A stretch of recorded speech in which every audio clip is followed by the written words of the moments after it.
سبحانك اللهم وبحمدك وتبارك اسمك وتعالى جدك ولا إله غيرك.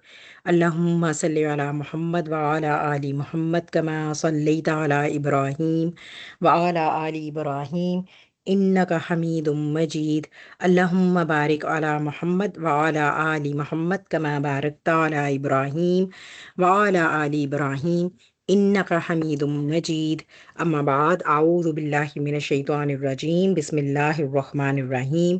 رب اشرح لی صدری ویسر لی امری واحلل عقدۃ من لسانی یفقہوا قولی۔ ربی زدنی علما، اللہم فقہنا فی الدین، اللہم انا نسألک علما نافعا ورزقا طیبا وعملا متقبلا۔ ربی یسر ولا تعسر وتمم بالخیر وبک نستعین، آمین یا رب العالمین۔ اللہ سبحانہ و تعالیٰ اس قرآن کو ہمارے اور ہماری نسلوں کے دل کا، زندگی کا قرار بہار نور بنا دیں، قبر میں ہمارا بہترین ساتھی، روز قیامت ہمارے لیے شافی، اور ہمیں اس دنیا میں اس کے ادنا خادم کے طور پہ قبول فرمائیں، آمین یا رب العالمین۔ سورہ آل عمران جو ہماری کنٹینیو تھی بیفور رمضان، اور رمضان میں ہم نے پاز لیا سورہ مائدہ کے لیے، تو دوبارہ جو ہے وہ آج سے ہم ریزیوم کر رہے ہیں۔ آج اس کی 19ویں کلاس ہے سورہ آل عمران کی، اور الحمدللہ اب ہم بالکل اختتامی آیات کی طرف جا رہے ہیں۔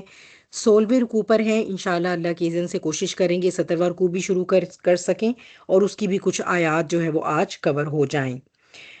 اور سورہ آل عمران جو ہے وہ آپ کو پتہ ہے کہ یہ سلسلہ جو شروع ہوا تھا سورہ بقرہ اور سورہ آل عمران کا اکٹھے جو ہے یہ شروع ہوا تھا، اور اس کا نام جو ہے وہ آپ کو معلوم ہے، معلوم ہونا چاہیے نا، ہے نا؟ دونوں صورتوں کو اکٹھے کیا کہتے ہیں؟ جو ہمارا سلسلہ شروع ہی اس سے ہوا تھا نا، اس نام سے شروع ہوا تھا۔ جب میں نے آپ کو کہا تھا کہ میں نے سوچا تھا، جب یہ نام میں نے پڑھا ان دونوں سوراز کا، تو میں نے سوچا کہ ہم یہ صورتیں ضرور کریں گے اکٹھے، تو تب سے ہمارا سفر شروع ہوا۔ تو یاد ہے کسی کو؟ الزہراوین، الزہراوین، پڑھا تو ہے۔ بالکل ہاں، بالکل الزہراوین، ٹھیک ہے۔ تو یہ دو روشن صورتیں ہیں، دونوں کنیکٹڈ ہیں، دونوں بہنیں ہیں آپس میں، دونوں سیکول بھی ہیں اس دعا کا جو سورہ فاتحہ میں جب ہم اللہ سبحانہ و تعالیٰ سے جب یہ دعا مانگتے ہیں کہ اہدنا الصراط المستقیم صراط الذین انعمت علیہم غیر المغضوب علیہم ولا الضالین، تو یہ اس دعا کا سیکول بھی ہیں۔ تو اب آپ فٹافٹ مجھے یہ بھی بتا دیجئے جلدی سے کہ سورہ بقرہ میں جو ہے وہ کون سی پچھلی گمراہ قوم ہے جس کے بارے میں بات ہوئی، اور سورہ آل عمران میں جو وہ فوکس کس پر تھا؟ ہاں جی، کیونکہ ہم نے دعا مانگی تھی نا کہ اللہ تعالیٰ ہمیں انعام یافتہ لوگوں کے راستے کی طرف ہدایت دیں، نہ تو مغضوبون علیہم اور نہ ہی ضالین، ان دونوں گروہ میں شامل ہونے سے ہم اللہ کی پناہ مانگ رہے ہیں۔ تو کون سا گروہ ہے جس میں سورہ بقرہ پہ بات ہوئی ہے؟ اب یہ تو بہت دفعہ ریپیٹ ہوا ہے، جلدی سے بتائیے گا۔ ایک جو ہے وہ بنی اسرائیل پہ، اور ایک دفعہ ہمارے آج کے جو آج کی مسلمانوں پہ۔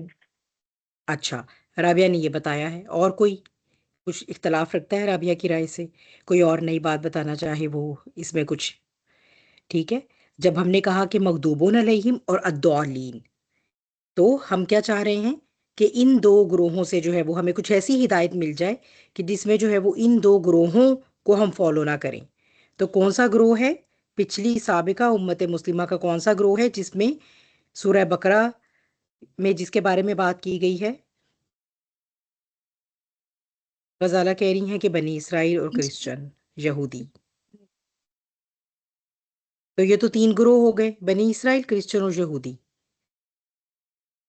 یہود و نصارہ۔ یہود و نصارہ۔ تو سورہ بقرہ میں کس پر ہے ایمفیسس؟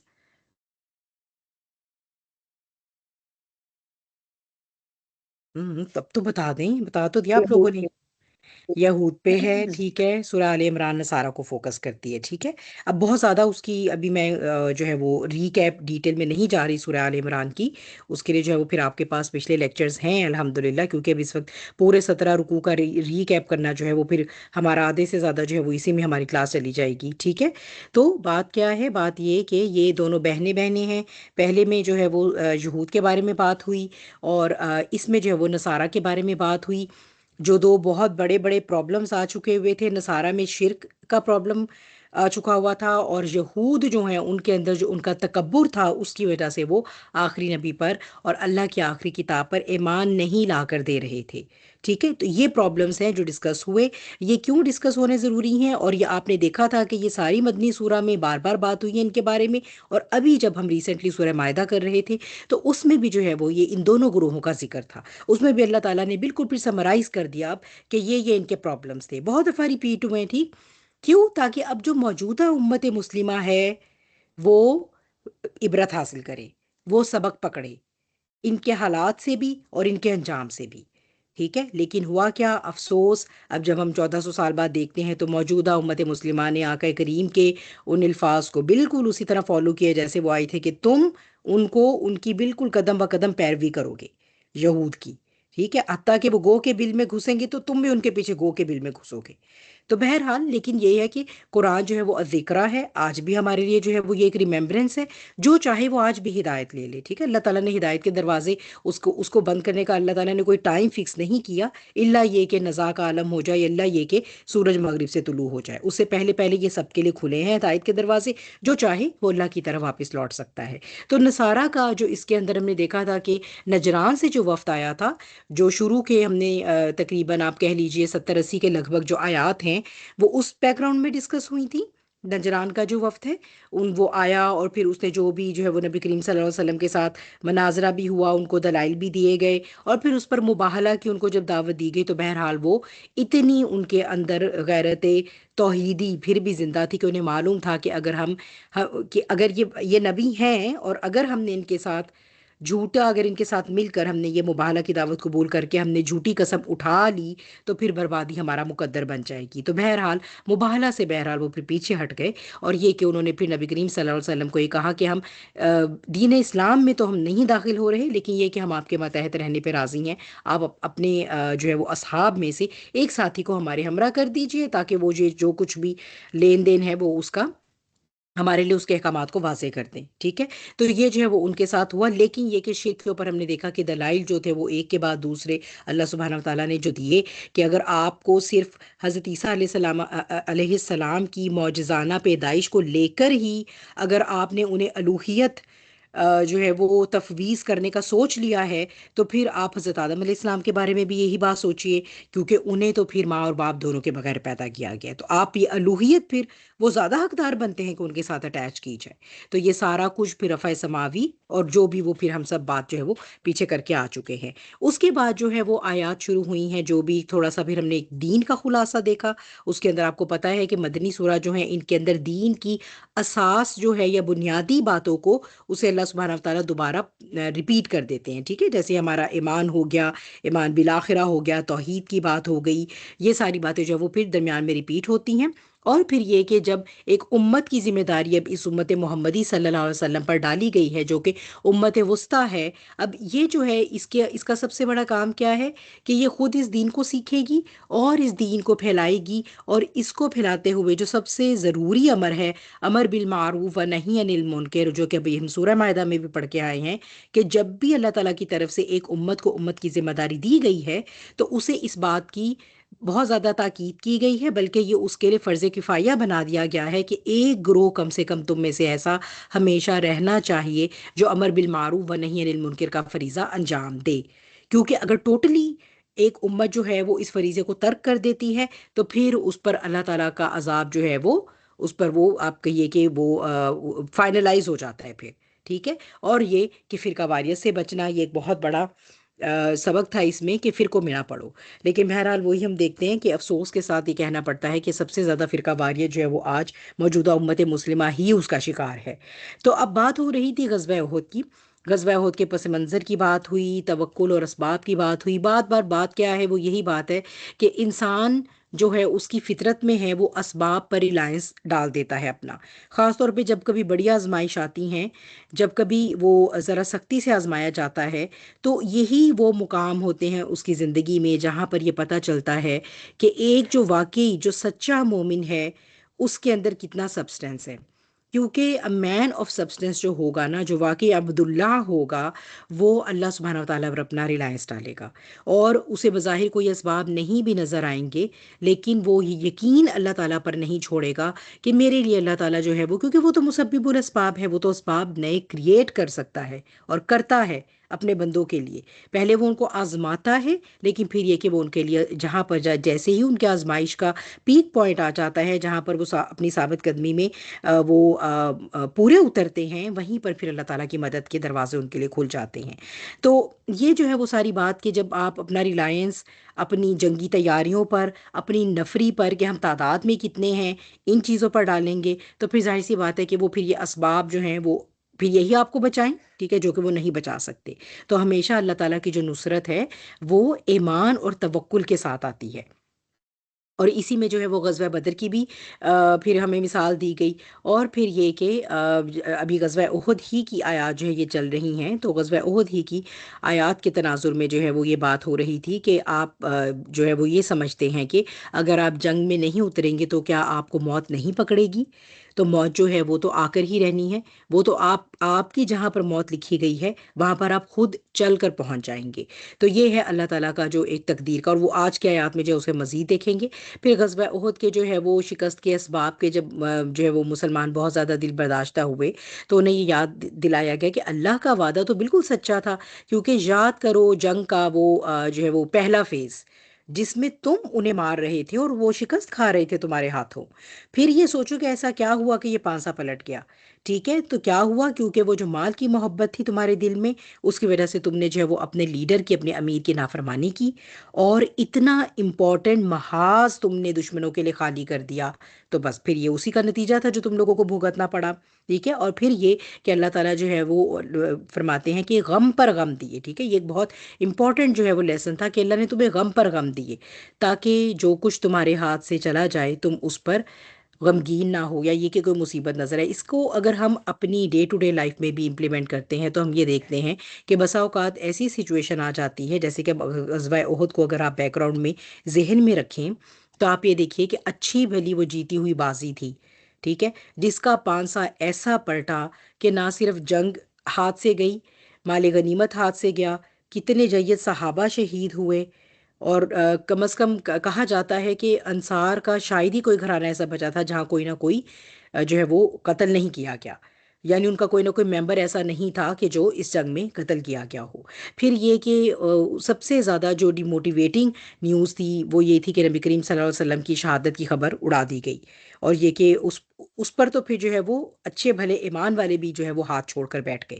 تو یہ ساری جو ایک کے بعد تمہیں دوسرا غم پہنچا ہے، مال بھی گیا، پھر ایموشنل سائیکلوجیکل جو ہے وہ آپ کے یہ کہ ایک جھٹکا ان کو ملا بہت بڑا. یہ سارے شوقس جو ہیں ایک کے بعد دوسرے ہم اپنی زندگی میں بھی دیکھتے ہیں کہ کبھی کبھار ایسی اس طرح سے آزمائشیں آتی ہیں کہ پہلے ایک جیتی ہوئی بازی ہوتی ہے، بالکل سب کچھ سیٹلڈ چل رہا ہوتا ہے، لیکن اس میں ہم یہ دیکھتے ہیں کہ ایک ایک کر کے تمام چیزیں ہمارے ہاتھوں سے پھسل جاتی ہیں. جان کی آزمائش بھی ساتھ ہی آ جاتی ہے، مال کی بھی ساتھ آ جاتی ہے، صحت کی بھی، اولاد کی بھی، باقی رشتوں کی بھی. یہی ہوتی ہے نا چیزیں ہمارے جسے انسان آزمایا جاتا ہے. ٹھیک ہے، تو یہ ساری آزمائشیں کبھی کبھار ہم دیکھتے ہیں زندگی میں اکٹھی آ جاتی ہیں، اور ہم جو ہے وہ کیا کرتے ہیں، رونا دھونا ڈالتے ہیں کہ اچھا ہمارے ساتھ یہ ایسا ہو گیا، ہمارے لیے ہی جو ہے وہ ہماری ہی زندگی ساری اپ سائڈ ڈاؤن ہو گئی. حالانکہ اللہ تعالیٰ جو ہے وہ ہر پین ہماری گروتھ کے لیے آتی ہے، ہر پین ہمارے لیے جو وہ لیسن لے کر آتی ہے.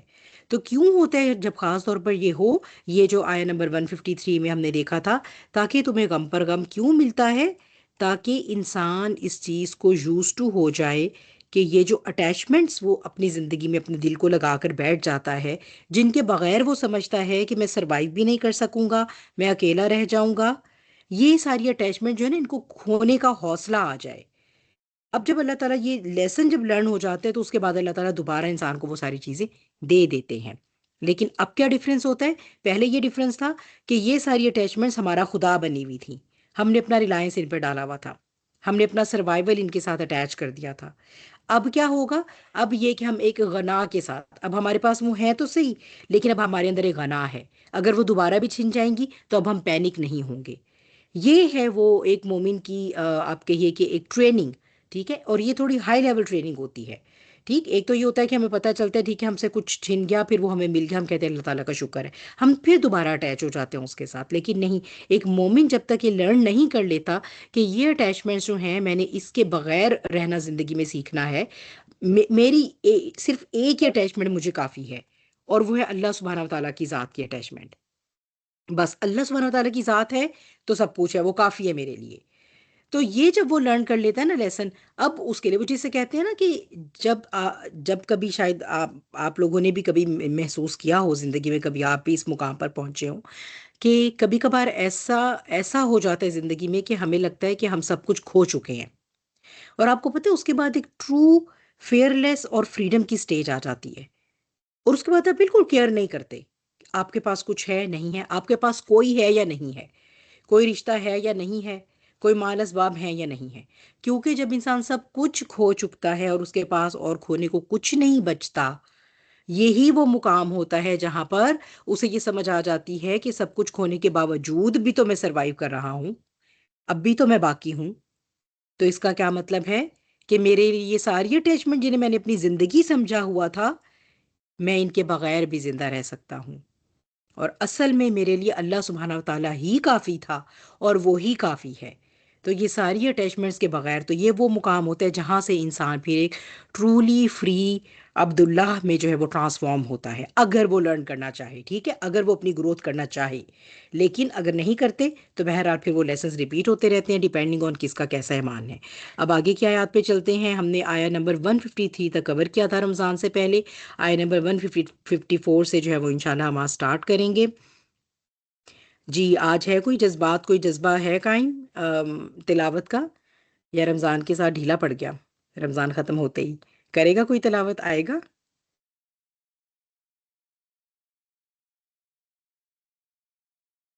ہاں جی.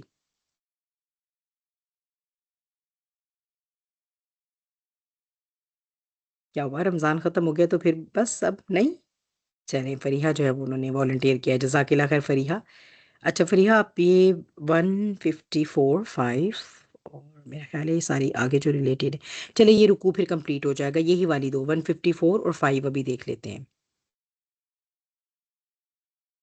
جی صحیح ہے انشاءاللہ. أعوذ بالله من الشيطان الرجيم. بسم الله الرحمن الرحيم. ثم أنزل عليكم من بعد الغم أمنة نعاسا يغشى طائفة منكم وطائفة قد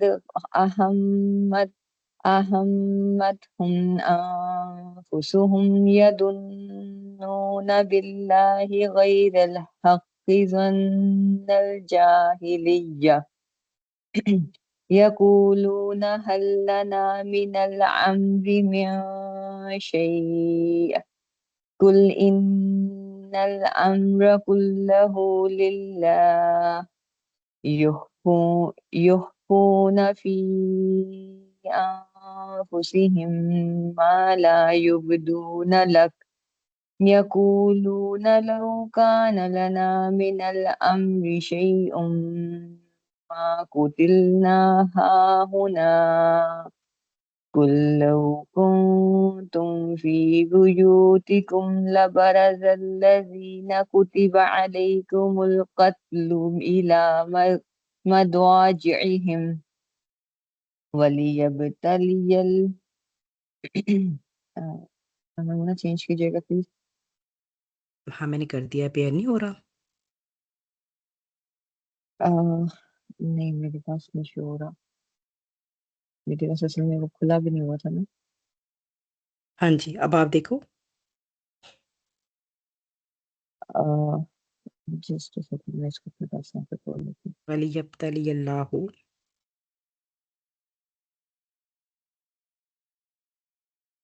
جی بسم اللہ الرحمن الرحیم.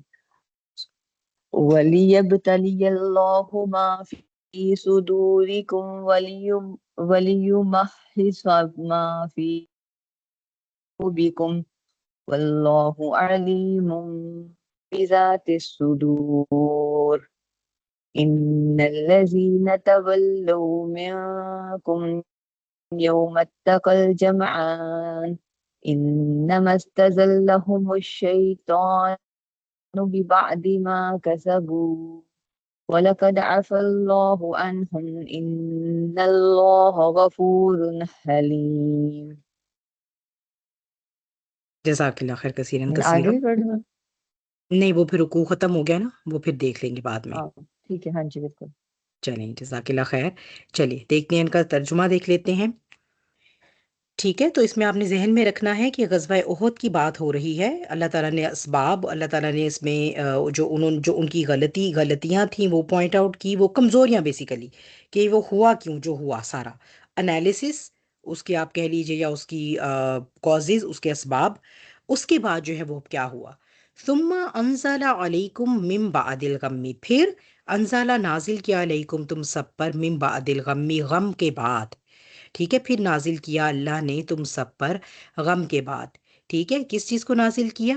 امنتن، امن کو، سکون کو. کیسا سکون؟ نعاسن، اونگ طاری کرنے والا. ٹھیک ہے، نیند دینے والا سکون.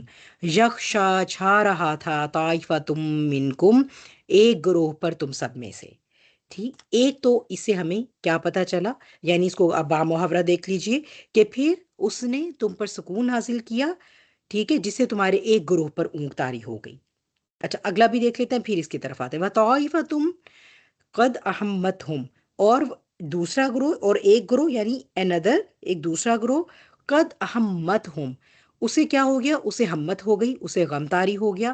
انفسہم، اپنے ہی اندر. تو کیا ہوا انہوں نے؟ یظنون باللہ غیر الحق، انہوں نے ظن اور گمان کی اللہ کے بارے میں. کون سے؟ جو ٹرو نہیں تھے، غیر الحق کی، حق کے علاوہ تھے، ٹروتھفل نہیں تھے. ظن الجاہلیہ، اور کیسے گمان تھے وہ؟ جاہلیت والے گمان تھے. ٹھیک، تو کیا ہے وہ دوسرا گروہ جس کے نزدیک اپنی خود ہی خود تھے وہ، انفسہم، اپنی ذات ان کی نظروں میں تھی، اپنا فائدہ ان کی نظروں میں تھا. تو کیا ہوا کہ یظنون، انہوں نے جو ہے وہ اللہ تعالیٰ کے بارے میں جاہلانہ گمان کرنے شروع کر دیے. وہ بعد میں دیکھیں کہ کیا گمان ہے، پہلے اس کا پہلا پارٹ دیکھتے ہیں.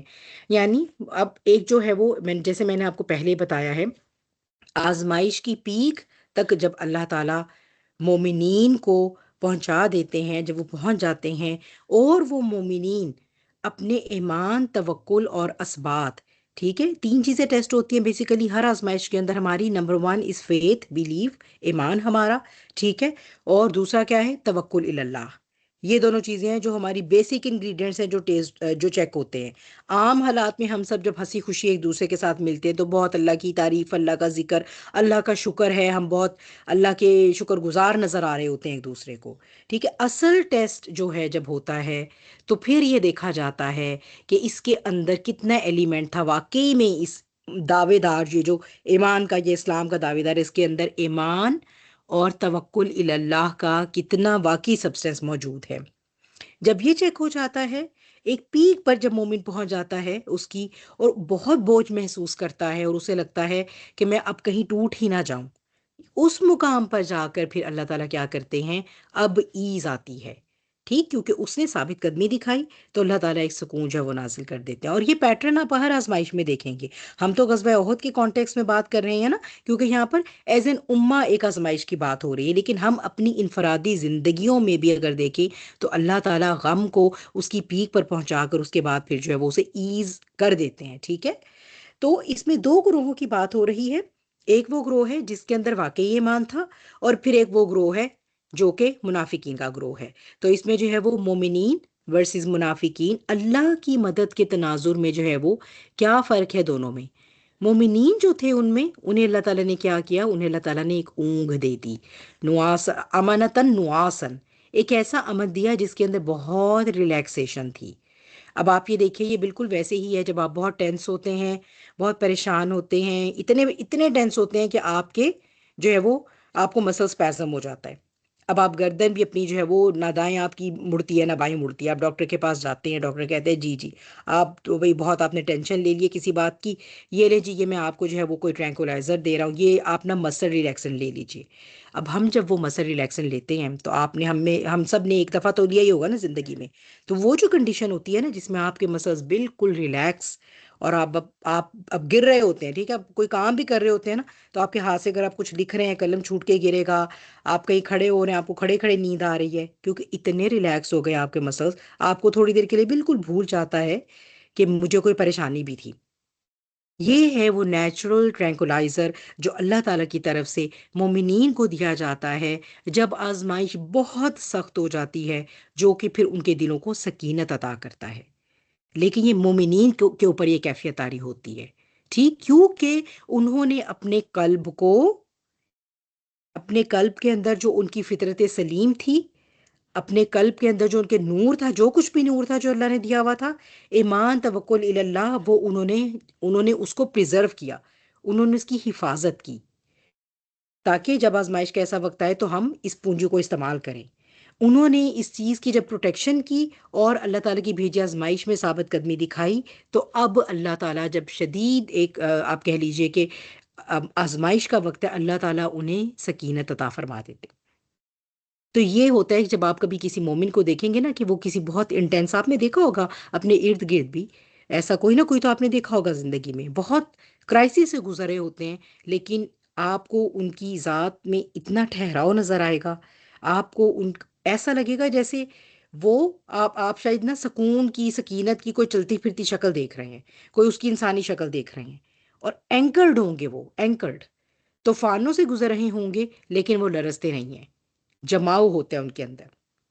تو اللہ تعالیٰ کیا کرتے ہیں, سکینت دیتے ہیں. اور یہی سورہ انفال میں بھی ہے, غزوہ بدر میں بھی جو ہے وہ اللہ تعالیٰ نے مومنین کو بالکل اسی طرح اپنی طرف سے, اپنی خاص رحمت سے, رحمت لدنی سے نیچرل ٹرینکولائزر ان کو دیا, جس کی وجہ سے کیا ہوا کہ وہ جو ایک اس وقت ایک جو وہ گھمسان کا رن تھا, جو اس کی شدت تھی اس ماحول کی, وہ ان کے لیے جو ہے وہ بہت, اس کا ایفیکٹ کیا ہوا ان کے لیے, بہت ڈائلوٹ ہو گیا. ٹھیک ہے, تو اس میں جو ہے وہ صحیح بخاری سے حضرت انس رضی اللہ تعالیٰ عنہ سے حدیث ہے, جو کہ حضرت ابو طلحہ کے بارے میں, یعنی حضرت ابو طلحہ کی اس کیفیت کے بارے میں وہ بیان کرے حضرت انس, کہ حضرت ابو طلحہ رضی اللہ تعالیٰ عنہ کہتے ہیں کہ میں بھی ان لوگوں میں سے تھا جن پر احد کے دن اونگ طاری ہو گئی تھی, حتیٰ کہ میرے ہاتھ سے کئی بار تلوار گری اور میں اسے اٹھا لیتا, وہ پھر گر جاتی, میں اسے پھر اٹھا لیتا. تو اسی طرح, اور پھر یہ ایک دوسرے ترک سے جو ہے وہ, اس میں حضرت ابو طلحہ کی روایت ہے کہ میں نے احد کے دن اپنے سر کو اٹھایا تو کیا دیکھتا ہوں کہ ان میں سے ہر شخص اونگ کی وجہ سے اپنی ڈھال کے نیچے کی طرف جھک رہا ہے, یعنی انہیں خود بھی اونگ تھی, اور انہوں نے اسی کیفیت میں جب سر اٹھا کر ارد گرد دیکھا تو جو ان کو جتنے اصحاب نظر آئے وہ بھی اسی کیفیت میں تھے.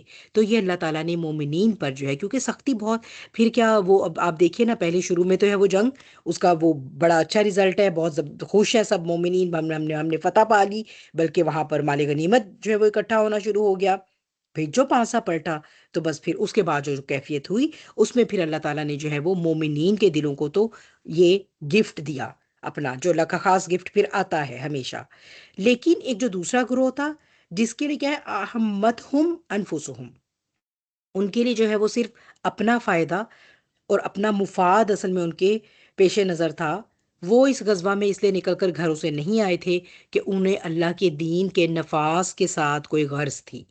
انہیں تو یہ تھا کہ بھئی یہ غزوہ بدر بھی جیتے ہیں, اور اب تو اس وقت زیادہ تیاری سے نکلے ہیں, اب تو یہ تعداد میں بھی زیادہ ہیں, تو بھئی ہم بھی جا کے ساتھ لڑتے ہیں, ٹھیک ہے, داد شجاعت علیحدہ ہوگی, واہ واہ علیحدہ ملے گی, اور مال غنیمت ہمیں علیحدہ ملے گا. ان کے پیش نظر اپنا ہی جو ہے وہ مفاد تھا.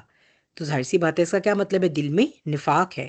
تو دل میں نفاق ہوگا جب اپنے مفاد کے لیے نکلے ہیں, تو پھر جو ہے وہ جیسے ہی کوئی مشکل ہٹ کرے گی تو یظنون باللہ غیر الحق کی, اللہ تعالیٰ کے بارے میں کبھی ایک بات کبھی وہ بات, اچھا اللہ تعالیٰ میرے ساتھ ہی ایسا, ہم انفرادی زندگی میں ایسے کرتے ہیں. انہوں نے جاہلانہ طور پر کیا گمان کیے, انہوں نے کیا گمان کیے, ابھی پچھلی آیت میں بھی جو ہے وہ اس کا تذکرہ آیا ہے. کیا کہنے لگ گئے اللہ تعالیٰ کے بارے میں, کون سی نہ حق باتیں انہوں نے اللہ تعالیٰ کے بارے میں کرنی شروع کر دی. ہاں جی, اینی ون ان میوٹ ہو کے بتا دیں.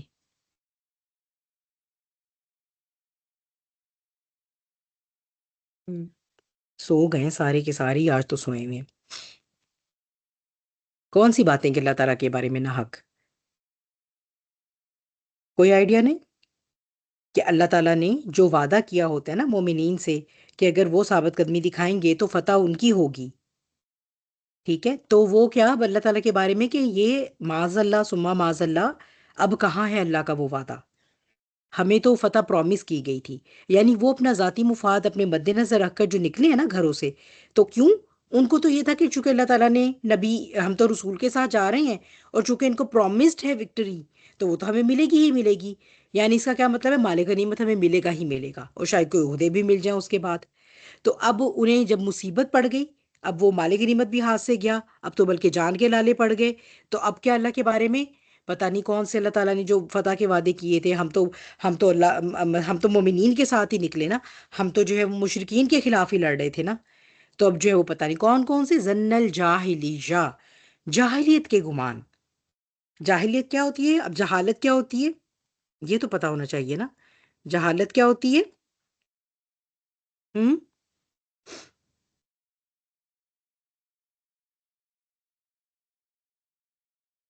ہاں جی، جہالت کیا ہوتی ہے؟ جاہل ہونا کیا ہوتا ہے؟ علم ہوتے ہوئے بھی اس کا وہ جیسے نظر انداز کرنا اس کی حقیقت کو۔ علم اور شعور اکٹھے نہ ہوں، علم بھی کم ہاں ہے ہاں شعور بھی کم ہے، ٹھیک ہے؟ اور بسا اوقات علم تو ہوتا ہے لیکن شعور نہیں ہوتا، ٹھیک ہے؟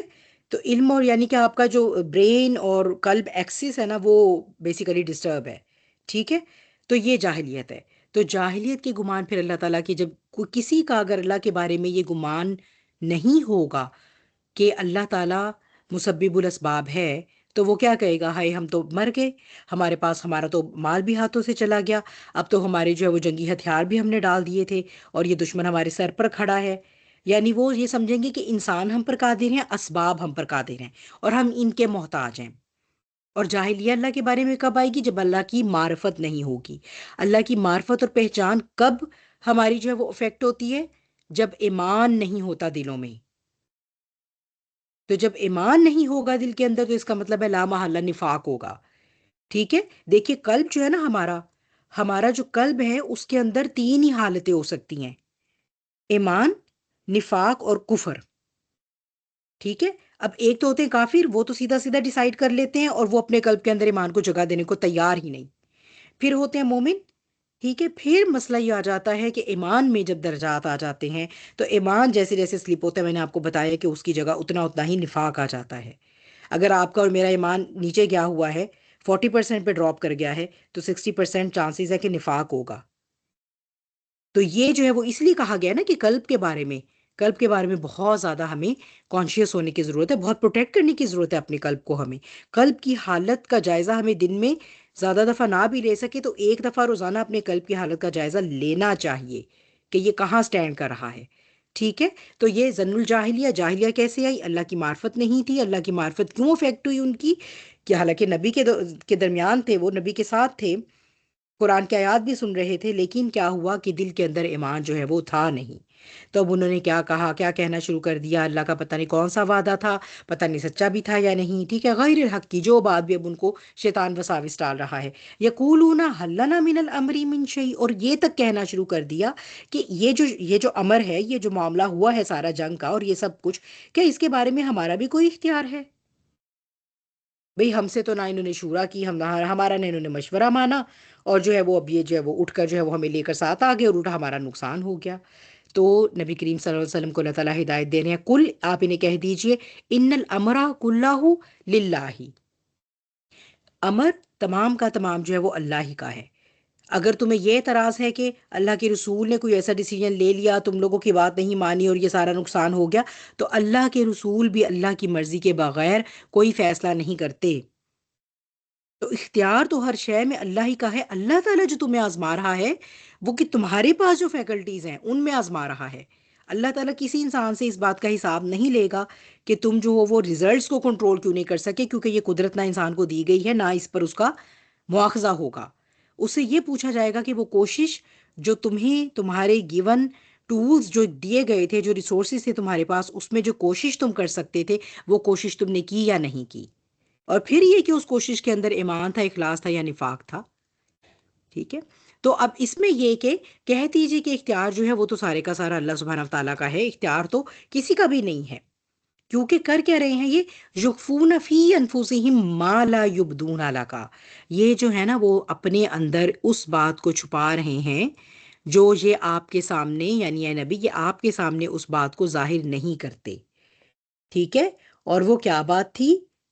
وہ یہ بات تھی کہ ہم نے تو کہا تھا کہ مدینے میں رہ کر مقابلہ کیا جائے، تو ہمارا مشورہ نہیں مانا گیا جس کی وجہ سے یہ سب کچھ ہوا ہے. اور ساتھ ہی اور کیا کہتے ہیں؟ یقولون، اور یہ لوگ کہتے ہیں لو کان لنا من الامر شیء ما قتلنا ہونا، اگر ہوتا ہمارا بھی اس امر کے بارے میں کوئی بھی اختیار تو یہاں ہم مارے نہ جاتے. یعنی وہ اپنی طرف سے یہ کہہ رہے ہیں کہ چونکہ ہم تو بہت سمارٹ تھے اور ہماری بات تو مانی نہیں، ہم چونکہ زیادہ عقل رکھتے تھے تو ہمیں جو ہے وہ اس بات کا اختیار ملنا چاہیے تھا کہ ہم ڈیسائیڈ کرتے کہ کیا ہونا چاہیے تھا، کہاں پر جنگ ہوتی، ہم مدینے میں رہتے، ہم باہر نکل کے لڑتے. لیکن یہ کہ اللہ سبحانہ تعالیٰ نے یہاں پر ان کا یہ کانسیپٹ کلیئر کیا کہ اختیار جو ہے وہ تو سارے کا سارا جو ہے وہ اللہ تعالیٰ ہی کا ہے.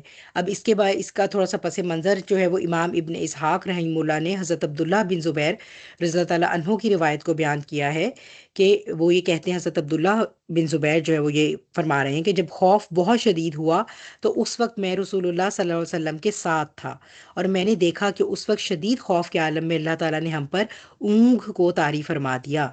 نیند کی وجہ سے ہم میں سے ہر شخص کی ٹھوڑی اس کے سینے پر لگ رہی تھی، تو میں معتب بن کشیر کی بات کو اس وقت اس طرح سن رہا تھا جیسے کوئی خواب دیکھ رہا ہوں، اور وہ اس وقت کہہ رہا تھا کہ اگر ہمارے بس کی بات ہوتی تو ہم یہاں قتل ہی نہ کیے جاتے. تو میں نے اس کی اس بات کو یاد کر لیا تھا. یعنی یہی بات جو میں نے آپ کو بتائی ہے نا کہ اگر یہ لوگ ہماری بات مان لیتے، یہ لوگ مدینے سے نکل کر نہ لڑتے، یہاں نکلنے کا فیصلہ نہ کرتے، تو آج ہم جو ہے وہ یہاں پر اب دشمنوں کے ہاتھوں اس طرح سے ہمارے مقدر میں یہ سب نہ ہوتا کہ ہم یہاں پر مارے جاتے. ٹھیک. تو یہ جو ہے وہ عبداللہ بن زبیر کہہ رہے ہیں کہ میں نے کوئی معتب بن کشیر نامی بندہ تھا انصار میں سے، اور اس نے یہ بات کہی، اور پھر اس کے جواب میں جو ہے وہ اللہ سبحانہ تعالیٰ نے جو آگے آ رہی ہے بات وہ نازل فرمائی. کیا بات نازل فرمائی اللہ سبحانہ تعالیٰ نے اس کے جواب میں؟ ٹھہریے ایک سیکنڈ. ٹھیک ہے. تو کیا قل لو کنتم فی بیوتکم، کہہ دیجئے، یعنی اے نبی کریم صلی اللہ علیہ وسلم آپ انہیں بتا دیجئے، آپ ان کے اس کانسیپٹ کی تصحیح کر دیجئے.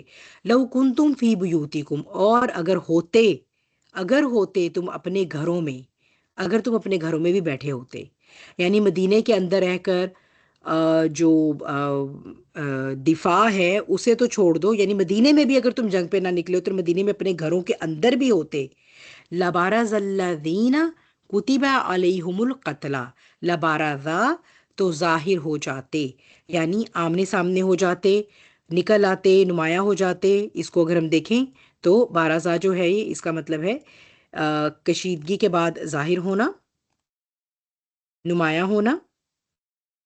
ٹھیک ہے. یہ جو ہے وہ یعنی پرومیننٹ پلیس پر آ جانا. تو یہ اس کا مطلب ہے، یعنی کیا ہوتا کہ چاہے تم اپنے گھروں کے اندر بھی ہوتے تو کیا بات ہو جاتی کہ تم جو ہو وہ خود کھل کر، یعنی پوشیدگی کے بعد تم خود ظاہر ہو جاتے اور تم خود آ جاتے، اگر کہ تمہارے لیے یہ لکھا گیا تھا. ٹھیک ہے. تمہارے لیے اگر یہ لکھا گیا تھا کہ تمہیں قتل ہونا ہے، الا مداجہم، تو تم اپنی مداجہ کی طرف خود آ جاتے. ٹھیک ہے. مداجہ کہتے ہیں جگہ، سونے کی جگہ. ٹھیک ہے. تو یہاں پر بیسیکلی کیا آ جائے گا؟ وہ جگہ جہاں پر ان کی موت لکھی ہوئی ہے، یا وہ جگہ جہاں پر انہیں قتل کیا جانا تھا.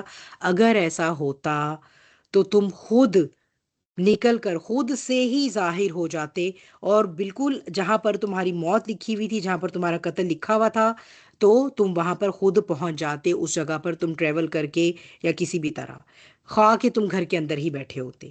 ٹھیک ہے. تو اب اس میں جو ہے وہ بیسیکلی تھوڑا سا یہ دیکھ رہے ہیں کہ چلیں یہ تھوڑا میرا جو ہے نا وہ اوپر نیچے ہو گیا. چلیں اس میں جو ہے وہ حکمت ابتلا اور پھر یہ کہ یہ جو ہمارے پاس فلسفہ موت ہے کہ ہم یوں کر لیتے تو یوں ہو جاتا، یوں نہ کرتے تو یوں کر لیتے، جیسے ہوتا ہے وہ آپ کو معلوم ہے کہ حدیث بھی ہے نا کہ جب بھی کچھ ہو جائے، کوئی بھی امر واقع ہو، تو یہ کہنا کہ یوں ہو جاتا تو یوں ہم اگر یہ کر لیتے، اگر ہم فلاں علاج کرا لیتے، اگر ہم فلاں ہاسپٹل چلے جاتے، اگر میں اس شہر میں ہوتی، اگر تم جو وہ اتنی تیز گاڑی نہیں چلاتے، اگر وہ میرا بیٹا اس وقت نہ باہر جاتا، تو یہ سب کہ اگر یہ سب نہ ہوتا تو پروبیبلی آؤٹ کم جو ہے وہ ڈفرینٹ ہوتا۔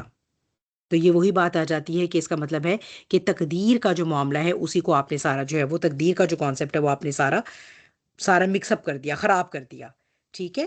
حالانکہ اگر تم اپنے گھروں میں بھی ہوتے تو جہاں پر تمہاری موت لکھی ہوئی تھی تم خود وہاں آ جاتے، اور یہ کہ یہ سب کچھ جو ہوا، یہ جو بھی غزوہ احد میں ہوا ہے، اس کی کیا حکمت ہے، اس کی اس آزمائش کے پیچھے کیا حکمت ہے؟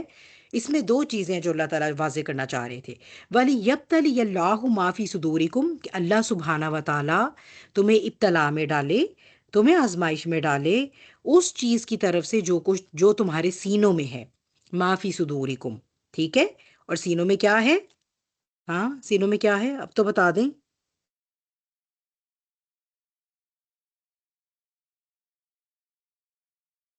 ہاں جی، کس چیز سے کیا آزمانا ہے اللہ تعالیٰ نے؟ ابھی ہم بات کر رہے تھے نا، سینے میں کیا ہے ہمارے، کیا ہوتا ہے؟ قلب ہوتا ہے نا۔ تو قلب کے اندر جو ہے وہ کتنا ایمان ہے، کتنا نفاق ہے، وہ جو دعوے ہم نے اللہ تعالیٰ سے کیے ہیں کتنے سچے ہیں کتنے جھوٹے ہیں، ٹھیک ہے۔ تو یہ سب جو ہے وہ باتیں تاکہ اس کے بارے میں اللہ تعالیٰ جو ہے وہ ہمیں آزما لے۔ وَلِيُمَحِّصَ مَا فِي قُلُوبِكُمْ، اور یہ کہ پھر اللہ تعالیٰ جو ہے وہ سفٹنگ کر دیں اس کی جو تمہارے دلوں میں ہے، ٹھیک ہے۔ اب اس میں جو ہے وہ بات آ جاتی ہے کہ ایک تو یہ کہ بالکل وہ لوگ جو مومنین اور منافقین ہیں، اس سے میری مراد ہے ڈیلیبریٹ منافقین، جو کہ نکلے ہی نفاق کی نیت سے ہیں۔ سب سے پہلی تو یہ کہ ان کی وہ دو گروہ جو ہیں ان کی پہچان ہو جائے، وہ علیحدہ علیحدہ ہو جائیں۔ پھر مومنین میں سے بھی ایسے ہیں جن کے دل میں جو ہے وہ غیر شعوری نفاق ہے، وہ اللہ اور رسول کی نافرمانی تو نہیں، اس کا ارادہ تو نہیں رکھتے، لیکن کیا ہو رہا ہے کہ ایمان کی کمزوری کی وجہ سے جو قلوب کی حالت بدل رہی ہے، جو قلوب کے اندر تھوڑی سی آپ کہہ لیجئے کہ سیاہی آ چکی ہے، وہ آلودہ ہو گئے ہیں، اس کی صفائی ہو جائے، ٹھیک ہے۔ ہمیشہ ہم دیکھتے ہیں نا، پھر جب ہم آزمائش سے گزرتے ہیں، آزمائش کی بھٹی سے، تو ہم جو ہے وہ زیادہ ہمارے اندر آپ یہ کہیے کہ ایک عاجزی آ جاتی ہے، ٹھیک۔ یہ کیا ہوتا ہے جب انسان کو اللہ تعالیٰ بھٹی سے گزارتا ہے پھر یہ ہوتا ہے، ٹھیک۔ کبھی کبھار جب سب کچھ صحیح چل رہا ہوتا ہے تو کیا ہوتا ہے، ہمارے دل سخت ہو جاتے ہیں، ہمارے اندر تکبر آنا شروع ہو جاتا ہے، ہم دوسروں کو حقیر سمجھنا شروع کر دیتے ہیں، ہم اپنے آپ کو پریویلیجڈ سمجھنا شروع کر دیتے ہیں۔ ہمیں لگتا ہے بس زندگی کی یہ ساری یہ جو ہمیں مل رہی ہیں یہ تو ہم ڈیزرو کرتے تھے، اور جس کو نہیں مل رہی وہ تو اس لیے کیونکہ وہ کوئی اس کا اپنا ہی گناہ ہے، یا یہ کہ وہ تو کوئی مغضوب ہے اللہ کے کی نگاہ میں، اس لیے۔ تو یہ جو سارے ہمارے نیگیٹو جذبات آ جاتے ہیں نا دل کے اندر، ان کی سفٹنگ ہو جائے، ان کو کلین اپ کر دیا جائے، اس لیے جو ہے وہ اللہ تعالیٰ یہ آزمائش ڈالتے ہیں۔ تو یہ آزمائش جو ہے وہ انفرادی لیول پر بھی یہی رول پلے کرتی ہے، اور اجتماعی لیول پر بھی، گروپ کے لیول پر بھی یہی رول پلے کرتی ہے۔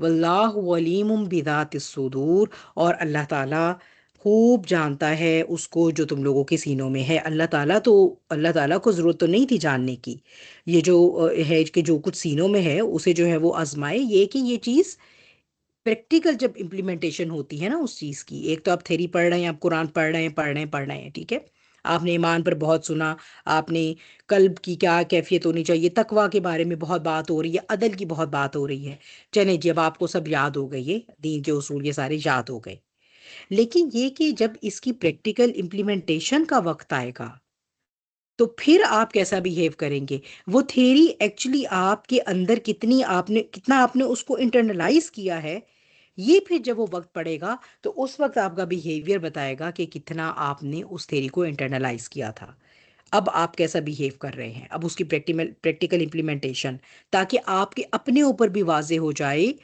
کہ جو کچھ بھی آپ سیکھ رہے ہیں ایمان کے بارے میں، جو کچھ بھی آپ کلٹیویٹ کر رہے ہیں، تو آپ کہاں سٹینڈ کرتے ہیں، ٹھیک ہے۔ تو یہی بات ہے، اللہ تعالیٰ تو خیر علیم ہے، اللہ تعالیٰ تو جانتے ہیں، اللہ تعالیٰ کو جاننے کی ضرورت نہیں ہے، یہ ہم خود جان لیں کہ ہم کہاں سٹینڈ کرتے ہیں۔ ان الذین تولوا منکم یوم التقی الجمعان، بے شک وہ لوگ جنہوں نے منہ پھیرا یا جنہوں نے پسپائی اختیار کی یا جو پلٹ گئے، منکم تم میں سے، یوم التقی الجمعانی، اس دن جس دن کے دو لشکر آپس میں آپس میں ایک دوسرے کے ساتھ آمنے سامنے ہوئے، ٹھیک ہے، جمعان دو گروہ یا دو لشکر، ٹھیک ہے، تو یہ اس دن جس دن وہ دو لشکر آپس میں ایک دوسرے کے ساتھ ان کا انکاؤنٹر ہوا، یہی غزوہ احد کی ہی بات ہو رہی ہے۔ تو کیا ہوا؟ انما استزلهم الشیطان، ٹھیک ہے، تو کیا ہو گیا کہ وہ تھوڑا سا وہ شیطان کے بہکاوے میں آ گئے۔ کیوں آ گئے؟ ببعدی ما کسبوا، ٹھیک ہے، اپنی کچھ کمائیوں کی وجہ سے، کسب ہم کمائی کو کہتے ہیں، ٹھیک ہے، یہ وہ چیز ہے جو ہم، یعنی یہ ہماری پراپرٹی یا ہماری ہماری اپنی وہ شے ہے جس کو ہم نے اپنی کوشش سے حاصل کیا ہے، ٹھیک ہے، کسب وہ والی کمائی ہے، یہ ہماری وہ بلونگنگز ہیں، اللہ کی دین نہیں، یہ وہ جسے کہ ہم نے اپنی کوشش سے حاصل کیا ہے۔ یہ ہے اب وہ بات جو میں آپ کو کہہ رہی ہوں، ایمان کا لیول جب نیچے جاتا ہے، نفاق آنا شروع ہو جاتا ہے اور ہمیں معلوم نہیں ہوتا، ہم اتنے اس کی طرف مائنڈفلنس نہیں ہوتی ہمارے اندر کہ ہم اس کو اسی ٹائم پر پک کر لیں اور اس کا علاج کر لیں، تو کیا ہو رہا ہوتا ہے؟ ہم سے کوتاہیاں ہونی شروع ہو جاتی ہیں، ہمیں تھوڑا نیکی مشکل لگنا شروع ہو جاتی ہے، ہم اپنا وقت ضائع کرنا شروع کر دیتے ہیں، اللہ تعالیٰ کی طرف سے غفلت میں پڑتے ہیں، اور کچھ ایسی برائیاں ہم سے سرزد ہونا شروع ہو جاتی ہیں جو کہ ہم پہلے نہیں کر رہے تھے۔ تو اب کیا ہوتا ہے کہ ساتھ ہی اللہ تعالیٰ پھر ڈالتے ہیں آزمائش، ٹھیک ہے، اس آزمائش کے انیشیل بلو سے یہ پتہ چل جاتا ہے کہ کون تھا جس نے آسانی کے وقت میں اپنے ایمان کی حفاظت کی تھی، اور کون تھا جس نے آسانی کے وقت میں اللہ سے غفلت اختیار کر لی تھی، ٹھیک۔ تو یہ اس لیے اتنا امپورٹنٹ ہے قلب کی حالت کو ہر وقت مانیٹر کرتے رہنا۔ یہ پہلی بھی بات ہوئی ہے کہ جب آسانی کا وقت ہوتا ہے تو وہی وقت ہوتا ہے جو تیاری کا وقت ہوتا ہے۔ تو کیا ہوگا؟ اب یہ ہوگا کہ اگر غفلت میں پڑ گئے تھے تو انیشل بلو کے وقت جو ہے وہ اب کوئی نہ کوئی کوتاہی ہوگی، جیسے انہیں جو لوگ وہاں سے اپنی جگہ چھوڑ کر بھاگے ہیں مال کی محبت میں یا مال غنیمت کے لیے، وہ آئے بہرحال جنگ میں جو ہے، ہو سکتا ہے وہ پورے ایمان کے ساتھ ہی آئے ہوں، اپنی طرف سے وہ اس لیے آئے ہیں کہ ہم اللہ کے راستے میں لڑنے جا رہے ہیں، لیکن کیا ہوا تھا کہ ایمان کی کمزوری تھی جو کہ انہوں نے ڈیٹیکٹ نہیں کی۔ جیسے ہی مال کی محبت ان کے سامنے لائی گئی تو کیا ہوا کہ وہ جو ایمان کی کمزوری کی وجہ سے پہلے وہ جو اپنے دن رات میں اللہ کی طرف سے غفلت اختیار کیے ہوئے تھے، اب اس پرٹیکولر آزمائش میں انہوں نے نبی کا حکم رکھا پیچھے، اپنے امیر اپنے لیڈر کا حکم پھینکا پیچھے، اور وہ مال غنیمت کی طرف جو ہے وہ بھاگ گئے جگہ چھوڑ کر۔ تو کیا ہو گیا؟ شیطان کے لیے ایسے انسان کو ڈی ٹریک کرنا آسان ہو جاتا ہے، ٹھیک، اس لیے کہتے ہیں ایمان جو ہے وہ اتنی ضروری پونجی ہے اور اس کی حفاظت اسی وجہ سے اتنی لازمی ہے۔ اگر ہم اپنی ڈے ٹو ڈے لائف میں اپنے ایمان کے بارے میں مائنڈفلنس نہیں اختیار کریں گے تو کیا ہوگا؟ جب آزمائش آئے گی تو شیطان کے لیے ہمیں ہمارے قدم ہلانا شیطان کے لیے بہت آسان ہو جائے گا، ٹھیک۔ اگر ہم عام زندگی میں ہمارا رویہ کیا ہے کہ اگر ہم وہ گروہ سے تعلق رکھ رہے ہیں جس کے لیے اپنی ذات، اپنا مفاد ڈے ٹو ڈے لائف میں یہی چیز ہمارے لیے اگر امپورٹنٹ ہے نا، صرف اللہ کا خیال ہی نہیں آ رہا، اتنی غفلت آ رہی ہے، تو پھر کیا ہوگا؟ پھر یہ ہوگا کہ شیطان کے لیے ہمیں آزمائش کے وقت میں ہمیں پھسلانا بہت آسان ہو جائے گا۔ لیکن یہ وہ نفاق ہے جو غیر شعوری نفاق ہے، جنہوں نے تو آلریڈی یہ طے کیا ہے کہ ہم تو اوپر سے ایمان کا لبادہ اوڑھیں گے، اور ہم جو ہے وہ باقی جو ہے یہ ہم اسلام کو، دین اسلام کو، اسلام کے کاز کو نقصان پہنچائیں گے جہاں پر بھی اور جتنی قدرت بھی ہم رکھتے ہوں گے اور جیسے بھی۔ تو وہ تو خیر ان کا شعوری نفاق، وہ تو پھر منافقین ہے جو کہ جن کا ٹھکانہ جہنم کا سب سے نچلا درجہ ہے۔ یہ ہے غیر شعوری نفاق جو سیپ ان کرتا ہے، ہمیں پتہ نہیں چلتا، دلوں میں آ جاتا ہے، اسی کی پھر سفٹنگ کے لیے، اسی کی جو ہے وہ جو آپ کے لیے اسی کی کلیننگ کے لیے جو ہے وہ پھر اللہ تعالیٰ ہمیں آزمائشوں سے گزارتے ہیں۔ تو پھر کیا ہوتا ہے؟ انسان کو اپنی یہ ریئلائزیشن ہو جاتی ہے کہ یہ جو میں نے اس آزمائش میں میرے قدم اکھڑے اور میں نے ناشکری کا یا بے صبری کا رویہ اپنایا، اصل میں یہ کیوں ہوا؟ کیونکہ میں غافل ہو گیا تھا اللہ تعالیٰ سے۔ تو جب انسان کو یہ ریئلائزیشن ہو جاتی ہے، جب یہ لرننگ ہو جاتی ہے، تو اللہ تعالیٰ کیا کہتے ہیں؟ وَلَقَدْ عَفَا اللَّهُ عَنْهُمْ، تو اللہ سبحانہ وتعالیٰ نے یقیناً اللہ تعالیٰ نے عفو کا معاملہ فرما دیا ہے ان کے ساتھ۔ وہ مومن نہیں تھے. دیکھیں ایک تو یہ تھا کہ انہوں نے حکم عدولی کی، تب بھی جو اور بھی سچے مومن تھے سب لڑ رہے تھے اپنے اپنے محاذ پر. ابھی تو کیا ہوا کہ جب دوبارہ حملہ ہوا، اب یہ ایک اور لیول تھا، ٹھیک ہے، جب دوبارہ حملہ ہوا اور جب یہ افواہ پھیل گئی کہ نبی کریم صلی اللہ علیہ وسلم شہید ہو گئے، تو ایسے میں سچے مومن بھی وہ دل برداشتہ ہو گئے نا، بہت ڈیموٹیویٹ ہو گئے کہ اب زندگی اب کسی بات کا کوئی فائدہ نہیں ہے. تو کیا ہوا کہ وہ بھی جو ہے وہ انہوں نے بھی اگر گیو اپ کیا، تو یہ بیسیکلی کیا بات تھی کہ یہ بات تھی کہ وہ کہیں نہ کہیں کوئی نہ کوئی ان سے کوئی غلطی کوتاہی ایسی ہوئی جس کی وجہ سے جو ہے وہ اس وقت شیطان کی جو بہت سخت ایک اب ان کی آزمائش ہوئی، تو اس کے اندر وہ انہوں نے شیطان کی بات، بہرحال شیطان کا وسوسہ جو ہے وہ ان پر چل گیا. تو لیکن اللہ تعالیٰ جانتے ہیں کہ یہ میرا ہی بندہ ہے، یہ ایمان مجھ پر جو ہے وہ اپنے پورے شعور کے ساتھ لے کر آیا ہے، لیکن کیا بات ہے کہ کہیں نہ کہیں جو ہے وہ بہرحال کمی آ جاتی ہے، اور انسان جو ہے وہ بہرحال اس سے کوتاہی ہوگی، گناہ سرزد ہوگا، لیکن ایز لانگ ایز وہ اللہ کی طرف پلٹ آئے گا، اللہ تعالیٰ جو ہے وہ عفو و درگزر کا معاملہ فرماتے رہیں گے. ان اللہ غفور حلیم، اللہ سبحانہ تعالیٰ بہت بردبار ہے. غفور تو ہے لیکن وہ بہت بردبار ہے، ٹھیک ہے، یعنی ایک ایسی برداشت جس کے اندر بہت وزڈم ہو، کیونکہ اللہ تعالیٰ کو معلوم ہے کہ میں نے اپنے بندے کو، میں نے بنی آدم کو پیدا ہی اس طرح کا کیا ہے، اس کی ڈیفالٹ سیٹنگ ہے، اس کے اندر حلوہ بھی ہے، اس کے اندر نسیان بھی ہے، اس کے اندر عزیمت کی کمی بھی ہے، پھر اس کے اندر اپنا نفس بھی ہے اور باہر سے شیطان بھی ہے، پھر اس کے اندر پھر اس کے ارد گرد دنیا کی ڈسٹریکشنز بھی ہیں. تو بہرحال کوئی کتنا ہی بندہ مومن ہوگا، کبھی نہ کبھی کہیں نہ کہیں اس کے قدم بھی پھسل جائیں گے. تو اللہ سبحانہ تعالیٰ یہ کہ وہ اوور آل پرفارمنس آپ کہہ لیجئے، وہ اوور آل کوشش اور پھر اخلاص نیت، اس کی بنا پر اللہ تعالیٰ کیا کرتے ہیں، پھر گریس مارکس بھی دیتے ہیں، اور اس کی بنا پر اللہ تعالیٰ چھوٹی موٹی غلطیوں کے نمبر نہیں کاٹتے. ٹھیک ہے، یا اگر کبھی ایسا کوئی بڑے موقع پر بھی کوئی ایسی بات ہو جاتی ہے تو اللہ تعالیٰ پچھلا ریکارڈ جو ہے وہ ملٹی پلائی بائی 0 نہیں کرتے. تو اللہ تعالیٰ نے بہرحال ان کے ساتھ جو ہے وہ عفوف کا معاملہ اختیار فرمایا. اور اس میں جو ہے وہ جب یہ بات ہوئی کہ نبی کریم صلی اللہ علیہ وسلم کی شہادت کی خبر جب پھیلی اور صحابہ اکرام جو ہے انہوں نے ریٹریٹ کیا، تو اس میں حضرت عثمان غنی رضی اللہ تعالیٰ عنہ ان کا نام بھی آتا ہے. تو اس میں ایک دفعہ ایک دوسرے صحابی تھے، تو ان کی کچھ حضرت عثمان غنی کے ساتھ بات ہوئی، تو انہوں نے انہیں تھوڑا سا جیسے آپ کہہ رہیے کہ ٹونٹ کیا کہ بھئی اچھا آپ تو وہی ہیں نا جنہوں نے بدر میں بھی شرکت نہیں کی، اور آپ تو احد میں بھی جو ہے وہ آپ نے ریٹریٹ کر لیا. تو اس پر جو ہے وہ پھر حضرت عثمان غنی جو ہے انہوں نے فرمایا کہ یہ جو ہے وہ مجھے ایسی بات کی وجہ سے آپ کیوں تانا دیتے ہیں جس پر اللہ تعالیٰ نے قرآن میں فرما دیا ہے کہ اللہ تعالیٰ نے معاف کر دیا. ایسے تمام وہ بھی اور ان کے ساتھ اور بھی جو تھے جن سے یہ کوتاہی ہوئی، اللہ تعالیٰ نے انہیں معاف فرما دیا. تو جب اللہ سبحانہ تعالیٰ نے عفو و درگزر کا معاملہ فرما دیا ہے، تو اب یہ انسان جو ہیں وہ کوئی قدرت نہیں رکھتے، یا یہ ان کے لیے نہیں ہے کہ وہ دوسرے انسانوں کو اس بات پر شرمندہ کرتے رہیں. ہوتا ہے نا، ہم بھی اکثر ایسے کہتے ہیں کہ اچھا دیکھیے جی ان کو تو بڑا، انہوں نے تو جوانی ساری عیاشی میں گزار کے اب ان کو بھئی بڑا یاد آ گیا، یہ بڑھاپے میں یہ آ گئے ہیں اللہ توبہ کرنے، اور بڑے اب اپنی طرف سے یہ نیک بن رہے ہیں اور ایسے ہیں اور ایسے ہے. تو بھئی یہ this is not for us to become this judgmental. کہ اللہ سبحانہ تعالیٰ نے معاف فرما دیا کسی کو، اللہ نے اس کا بچپن، اس کا پاسٹ، اللہ تعالیٰ نے جب سارا اس کے پاسٹ سنز اریز کر دیے، اور کیا پتہ اس نے کیسی توبہ کی ہے، اللہ کو کیسی پسند آئی، کہ اللہ تعالیٰ نے تو بلکہ وہ نیکیوں کے ساتھ تبدیل کر دیے، اس کے گناہ ریپلیس کر دیے.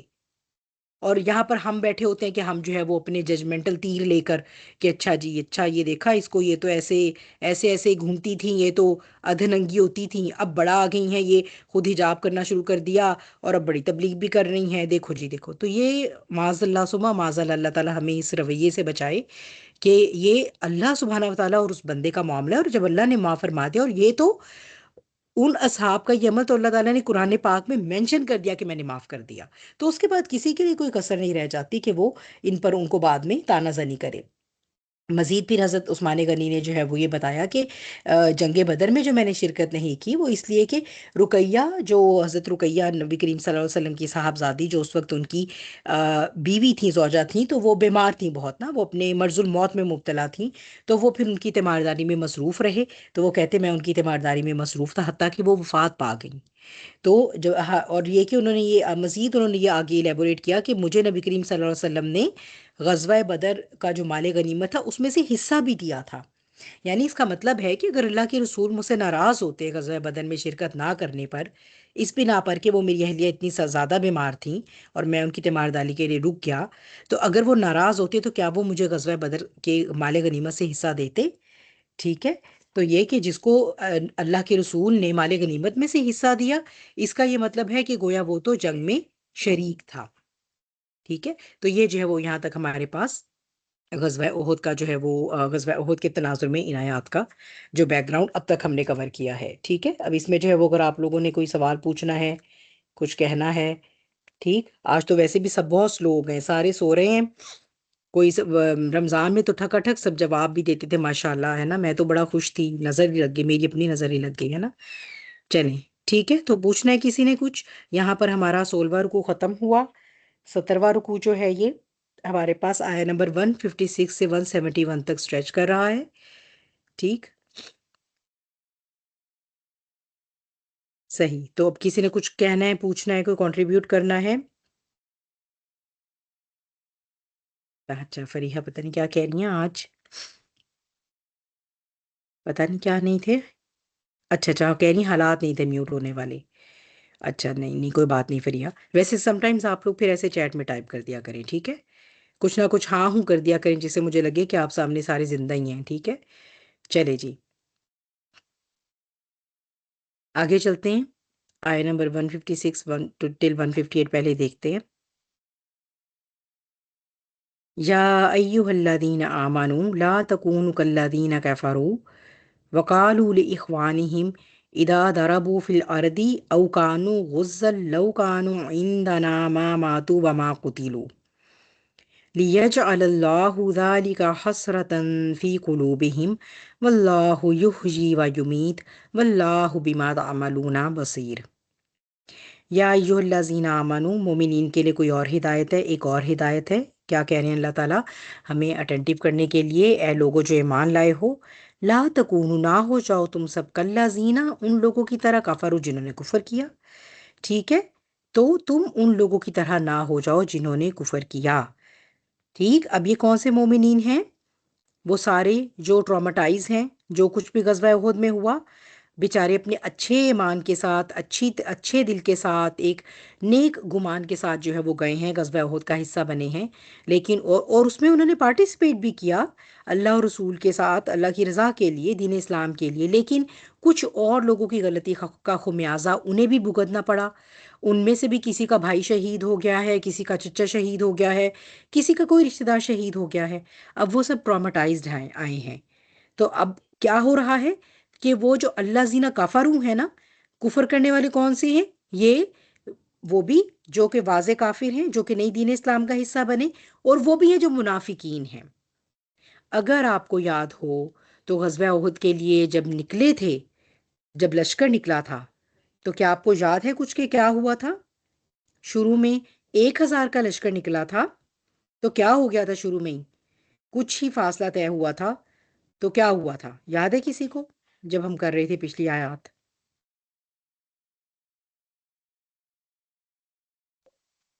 جی عبداللہ بن ابی جو ہے وہ اپنے ساتھ 300 لوگوں کو واپس لے گیا تھا. ہے نا. تو وہاں پر جو ہے وہ 300 کی نفری جو ہے وہ تو وہیں پر کم ہو گئی تھی. بالکل. جزاک اللہ خیر، بارک اللہ فی فریحہ. تو اصل میں یہ کافرونہ ان لوگوں کی طرف اشارہ ہے، کیونکہ ہوا کیا، لشکر آیا واپس، تو اب یہ باتیں ہو رہی ہیں. کیا باتیں ہو رہی ہیں؟ ہم نے تو انہیں کہا تھا کہ یہ انہیں ہی بہت بہادری کا بخار چڑھا ہوا تھا، انہیں ہی بڑا خمار تھا، یہ ایک جنگ کیا جیت گئے تھے پچھلی، انہیں لگا کہ بس اب یہ تو جو ہے وہ پورا عرب فتح کر لیں گے. ٹھیک ہے. ناٹ ایگزیکٹلی دیز ورڈز، لیکن اسی طرح ہی باتیں کرتے ہیں نا سب لوگ. تو یہ منافقین کوئی موقع نہیں جانے دیتے تھے انہیں. تو وہ آپ جسے کہیے کہ اللہ کی طرف سے انہیں تو کوئی موقع مل گیا نا. اب انہوں نے پھر جو پکڑ لی بات. اچھا تو اب کیا کہنے لگے، اور بڑا ہمدرد بن کے. ٹھیک ہے. اصل میں وہ بہت زیادہ ہمدردی کے لباتے میں، وقالوا لاخوانہم، اور وہ جو کفر کرنے والے لوگ تھے وہ اپنے بھائیوں سے، اخوان جو ہے یہ اس کی اخون کی جمع ہے، اور اخون آپ کو پتہ ہے بھائی کو کہتے ہیں. ٹھیک ہے. بھائی چارہ کوئی بھی خون کا رشتہ ہے، یا کوئی وہ دینی، یا یہ کہ وہ حسب نسب کے ساتھ ریلیٹڈ ہے، کسی کا کوئی کزن ہے، یا یہ کہ کسی کے ساتھ کاروباری مراسم ہیں. کسی کی کسی کے ساتھ دوستی ہے اور وہ اس کے، تو یہ اس میں اس طرح کی اخوت آ رہی ہے. تو وہ بڑے ہی جو ہے نا وہ ان کے ہمدرد بن کے، اور وہ ان کو کیا کہہ رہے ہیں کہ دیکھو اگر تم یعنی کہ وہ اپنے ان بھائیوں سے جب کہ وہ نکلتے ہیں، اذا ضربوا فی الارضی، یعنی دو ایسی کنڈیشنز ہیں. کون سی کنڈیشن ہے؟ اذا ضربوا فی الارضی، ضربوا کیا ہوتا ہے؟ مارنا. مارنا زمین پر، زمین پہ کیا مارتے ہیں آپ؟ پیر مارتے ہیں. محاورہ تن ہے استعمال ہوا، یعنی زمین پر قدم مارنا، یعنی زمین میں سفر کرنا. او، اور کیا؟ کانو غزہ، غزہ کیا؟ یا پھر یہ کہ وہ غزوہ کے لیے نکلے. غزہ جو ہے وہ غائن زا واؤ، یہ کیا ہے؟ لڑنے کے لیے دشمن کی طرف جانا. ٹھیک ہے. تو کیا کہتے ہیں؟ اگر یہ دو یعنی ایمان والے جب یہ کام کرنے لگتے ہیں کہ یا تو وہ زمین میں کوئی سفر اختیار کر رہے ہیں، ٹھیک ہے، اس سفر کا اور بھی کوئی پرپس ہو سکتا ہے، یا یہ کہ جیسے نبی کریم صلی اللہ علیہ وسلم اصحاب کو بھیجا کرتے تھے، راستے میں حملے بھی ہو جاتے تھے. ایک دفعہ تو آپ نے جہاں بھیجا، انہوں نے نہ صرف آپ کے تقریباً کوئی پتہ نہیں کتنے اصحاب تھے، مجھے تعداد یاد نہیں آ رہی، ان سب کو شہید کیا. تو اس طرح کا ہو جانا، ٹھیک ہے. یا پھر یہ کہ باقاعدہ اب جہاد کا اعلان ہو چکا ہے، غزوہ ہو رہا ہے، ٹھیک ہے، اب تو باقاعدہ ایک لڑائی کی نیت سے ہی نکلے ہیں. لو کانو اندانا، اگر یہ نہ کرتے نا یہ دونوں کام، اور یہ ہمارے ہی پاس رہتے، ما ماتو و ما قتلوا، تو نہ تو انہیں موت آتی اور نہ ہی یہ قتل کیے جاتے. یہ ہے عقیدہ کفر بیسیکلی. ٹھیک ہے. اگر ہم اس کو سمرائز کریں تو یہ موت اور جو عقیدہ تقدیر ہے نا، اس میں جو فساد ہے، یعنی اس کے اندر جو سب سے بڑا بگاڑ ہے، موت، عقیدہ موت کے بارے میں اور عقیدہ تقدیر کے بارے میں، اس کی بات ہو رہی ہے. اور یہ وہ کالذین کفروا کون سے ہیں؟ منافقین ہیں بیسیکلی. ٹھیک ہے. کافروں کے بارے، کافروں سے تو بحث نہیں ہو رہی نا اس بارے میں، کیونکہ کافر تو نہ اللہ کو مانتے ہیں، نہ ان کو نہ جہاد پر جانا ہے. ٹھیک، ان کے ساتھ تو یہ بحث ہی نہیں ہے. ان کے ساتھ تو پہلی بحث ہوگی اللہ کے وجود کی، اس کے بعد اگلی. یہ تو چونکہ ہم جہاد کے تناظر میں بات کر رہے ہیں، تو یہاں پر اللہ زینہ کفروا کون سے ہیں؟ یہ وہ منافقین ہیں جو بہت ہی ہمدردی میں آتے ہیں، پھر ہاتھ پکڑ کے، اور وہ کہتے ہیں کہ دیکھا کیا ہی اچھا ہوتا اگر انہوں نے ہماری بات مان لی ہوتی. نہ جاتے، یہ انکار کر دیتے. اب کوئی ضروری تو نہیں ہے کہ جو کچھ رسول اللہ نے کہہ دیا اور آپ سب کی سب باتیں ہی مانیں گے. جیسے اسے آپ ریلیٹ کیجئے سورہ بقرہ سے. تو وہ کیا ہے سورہ بقرہ میں اسلوب؟ کہ یہ ہم ان کی طرح کہتے ہیں، جب ان سے کہا جاتا ہے نا کہ ایمان لے کر آؤ، تو یہ کہتے ہیں کہ لو ہم ایمان لے کر آئیں، ان بیوقوفوں کی طرح ایمان لے کر آئیں. ان کو تو وہ کہتے ہیں کہ اپنی گردن کٹوا دو، تو یہ گردن کٹوانے پہنچ جاتے ہیں. ان کو کہتے ہیں کہ جو ہے وہ کھڑی ہیں فصلیں اور چل پڑو جہاد کے لیے، تو یہ فصل اتارنے کی بجائے اتنا معاشی نقصان کر کے، سب کچھ ویسٹ کر کے، اور یہ جہاد کے لیے نکل جاتے ہیں. تو ہم ان کی طرح بیوقوف تھوڑی ہیں. ٹھیک ہے، ہم بھی اللہ کو مانتے ہیں، ٹھیک ہے، نمازیں ہم بھی پڑھتے ہیں، ہم بھی زکوٰۃ بھی دیتے ہیں، جو ہمارے پاس فصل آتی ہے، ہمارے اللہ نے جو دیا ہے ہم اس میں سے عشر بھی ادا کرتے ہیں، ہم چیریٹی بھی کرتے ہیں، روزے بھی رکھتے ہیں. بھئی لیکن انسان کو اللہ نے عقل بھی تو دی ہے نا، انسان کو حساب کتاب بھی تو لگاتا ہے نا. بالکل ساؤنڈز فیملیئر. جیسے ہمارے اندر کا نفاق ہے، ہم بھی یہی کہتے ہیں نا، ہاں ٹھیک ہے دین کو بھی لو، لیکن دنیا داری بھی تو کوئی چیز ہوتی ہے. تمہیں کس نے کہا تم اتنے متشددی بن کے بیٹھ جاؤ؟ ٹھیک ہے. تو یہی باتیں وہ بھی کیا کرتے تھے. انسانوں کی سائیکی تو وہی ہے نا آج تک بھی. تو بڑا ہی اپنی طرف سے ایک کمپیشنیٹ انداز کے اندر نا، کہ دیکھیں یہ اگر ہماری بات مان لیتے، نہ چلتے، ریفیوز کر دیتے، کہہ دیتے کہ میرے تو بیوی بچوں کی اپنی ذمہ داری اتنی ہے، میں نہیں جا رہا فلاں فلاں جگہ، آپ کسی اور کو بھیج دیجیے. بھئی ایجوکیٹ کرنے کے لیے جو ہے وہ دین کی تبلیغ کرنے کے لیے، تو دیکھیں نا یہ 50 لوگ اور بھی ہیں، میرے تو پیچھے جو ہے وہ بیوی بچے، ان کو کون پالے گا؟ تو اے اللہ کے رسول میرا تو ایکسکیوز آپ قبول کیجئے، میں نہیں جاتا. تو یا یہ انکار کر دیتے، یا یہ کہ یہ تو جہادی کے لیے بھی نکل گئے. اگر یہ نہ کرتے نا اور ہماری بات مان لیتے، یہ میرا مشورہ اگر یہ لے لیتے اس ٹائم، بات ہماری سن لیتے نا اگر، تو نہ یہ مرتے اور نہ قتل کیے جاتے. اعوذ باللہ من ذالک. کہنے کی کیا بات ہے؟ اگر انسان کو جو اللہ نے یہ کہنا چاہ رہے ہیں کہ اگر انسان کو اللہ تعالیٰ نے وہ جو فری ول اور چوائس دی ہے نا، وہ کوئی کسی خدا کی طرح کی وہ ان لمیٹڈ چوائس بن گئی ہے. حتیٰ کہ انسان اتنا قادر ہو گیا ہے اس چوائس کو لے کر کہ اگر وہ اپنا طرز عمل بدل لے تو وہ اینڈ ریزلٹ کو بھی کنٹرول کر سکتا ہے. ٹھیک ہے. یہ عقیدہ بیسیکلی انسان کو کفر میں داخل کر دیتا ہے. دیکھیے میں اور آپ جو ہے ہم کوشش پر تو الحمدللہ یقین رکھتے ہیں، ہم کوشش کرتے بھی ہیں، پر اس کے بعد ہم کیا کہتے ہیں؟ اللہ تعالیٰ میرے ہاتھ میں کوشش کرنا تھا، اینڈ ریزلٹ کیا ہوگا، نتیجہ کیا نکلے گا، وہ آپ جانتے ہیں، وہ آپ کے ہاتھ میں ہے۔ میں اس کے بارے میں دعا تو مانگ سکتی ہوں، لیکن میں اسے مینیپولیٹ تو نہیں کر سکتی، میں اسے کنٹرول تو نہیں کر سکتی اینڈ ریزلٹ کو۔ لیکن جب انسان کسی کو یہ کہنا شروع کر دے تم میری بات اگر مان لیتے نا تو تمہارا اینڈ ریزلٹ ڈفرینٹ ہونا تھا، اس کا مطلب کیا ہے؟ کفر ہی ہو گیا۔ تو یہ وہ منافقین اصل میں جب اس طرح کی باتیں کرتے تھے تو یہاں پر مومنین کون سے افیکٹ ہو رہے ہیں؟ وہ جو ابھی نئے نئے اسلام میں داخل ہو رہے ہیں، وہ جو بیچارے ٹراماٹائز آئے ہیں غزوہ احد سے، ٹھیک ہے، وہ جو کچھ دیکھ کر آئے ہیں اس کے تناظر میں کیا ہو رہا ہے؟ ان منافقین کی اس قسم کی کفر، اس قسم کے کفرانہ کلمات جو ہیں وہ ان مومنین کے دلوں پر اثر انداز ہو رہے ہیں، ان کے ایمان پہ فرق پڑ رہا ہے۔ وہ بھی اپنے دل میں یہی سوچ رہے ہیں کہ واقعی اگر یہ بات مان ہی لیتے، مدینے میں ہی رہ جاتے، چلو اگر ایک ایک سامنے جو باہر نکلے ہوئے تھے مجاہدین، تھوڑا سا جو میدان جو جنگ کر رہے تھے، اگر ان کے اوپر کوئی پرابلم آتی بھی تو ہم اپنی آبادی کے ساتھ ہی ہوتے نا، پیچھے سے ہمیں اور مدد آ جاتی۔ تو اس طرح کی باتیں تو پھر ان کے ذہنوں میں بھی، ان کے دلوں میں بھی شکوک اور شبہات پیدا ہو رہے تھے۔ تو کیا کہہ دیا گیا اللہ تعالیٰ نے؟ یہیں اس عقیدے کی تصحیح کر دی کہ دیکھو بات یہ ہے کہ تمہارا کام کوشش کرنا ضرور ہے، لیکن یہ کہ اینڈ ریزلٹ کو تم کنٹرول نہیں کر سکتے، ٹھیک ہے؟ یہ نہیں ہو سکتا کہ کسی کی موت لکھی تھی اور اس کی موت اللہ تعالیٰ نے سفر میں لکھی تھی، تو آپ اسے یہ سجیسٹ کریں کہ تمہاری اگر تم سفر نہ کرو تو تم اپنی موت سے بچ جاؤ گے، ایسا نہیں ہو سکتا۔ کیونکہ پھر یہ عقیدہ جب اگر بڑھ کر اتنا زیادہ اس ایکسٹریم تک چلا جائے گا کہ جہاں انسان یہ سوچنا شروع کر دے کہ میری تدبیر، میرا عمل، میری میئرز اینڈ ریزلٹ کو چینج کرنے پہ قادر ہیں، تو یہ پھر کفریہ عقیدہ بن جاتا ہے۔ تو بات اصل میں کیا ہے؟ لیجعل اللہ ذالک حسرتاً، تاکہ یعنی یہ کیوں ہے، یہ اس طرح کیوں یہ باتیں کر رہے ہیں؟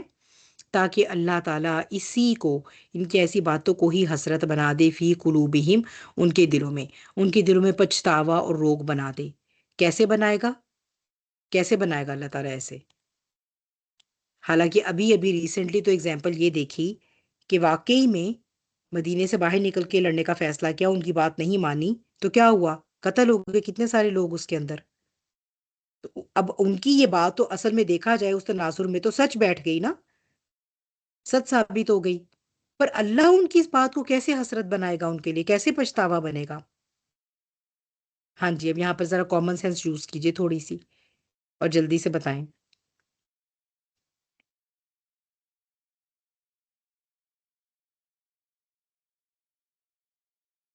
ہاں جی، کیا سمجھ آ رہی؟ کچھ سمجھ آ رہی؟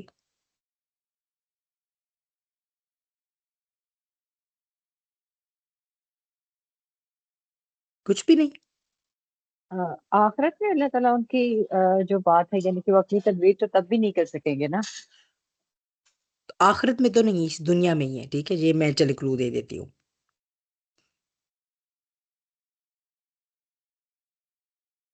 بھئی اس دنیا میں بھی تو وہ جو مرضی تدبیر کر لیں تو کیا وہ نہیں دیکھیں گے اپنے ارد گرد کے ان کے پیاروں کی، ان کی اپنی جو ہے وہ اموات تو ہوں گی ہی نا؟ کیا موت سے وہ بچ جائیں گے؟ گھروں میں بیٹھے بھی تو موت ان تک پہنچے گی نا۔ یعنی موت تو ایک ایسی حقیقت ہے جسے کوئی ایتھسٹ بھی انکار نہیں نا کر سکتا۔ تو پھر کیا ہوگا؟ بہت تدابیر اختیار کر کے بھی، بہت اپنی طرف سے عقل مند بن کے بھی کیا انسان موت سے بچ سکتا ہے؟ نہیں بچ سکتا نا۔ تو ہوگا کیا ان دا لانگ رن؟ جنہوں نے اللہ پر توکل کیا ہوگا چاہے وقتی طور پہ نقصان اٹھایا ہے، لیکن ان دا لانگ رن فائدہ، فتح، نصرت تو انہی کو ملے گی نا۔ اور یہ جو اپنی طرف سے بہت عقل مند بن کر بیٹھ رہے ہیں کہ شاید یہ پیچھے رہ جانے سے، کسی سفر کو نہ اختیار کرنے سے، اللہ کے راستے میں جہاد پہ نہ نکلنے سے، اگر ہم موت سے تو وہ بچت تو ان کی پھر بھی نہیں ہوگی موت سے، جبکہ وہ جو ایمان کی وجہ سے انہیں فائدہ ملنا تھا وہ تو اس سے بھی محروم ہو گئے۔ تو پھر کیا ہوا؟ ان کے یہی مشورے ان کے لیے باعث حسرت ہو گئے، ٹھیک ہے۔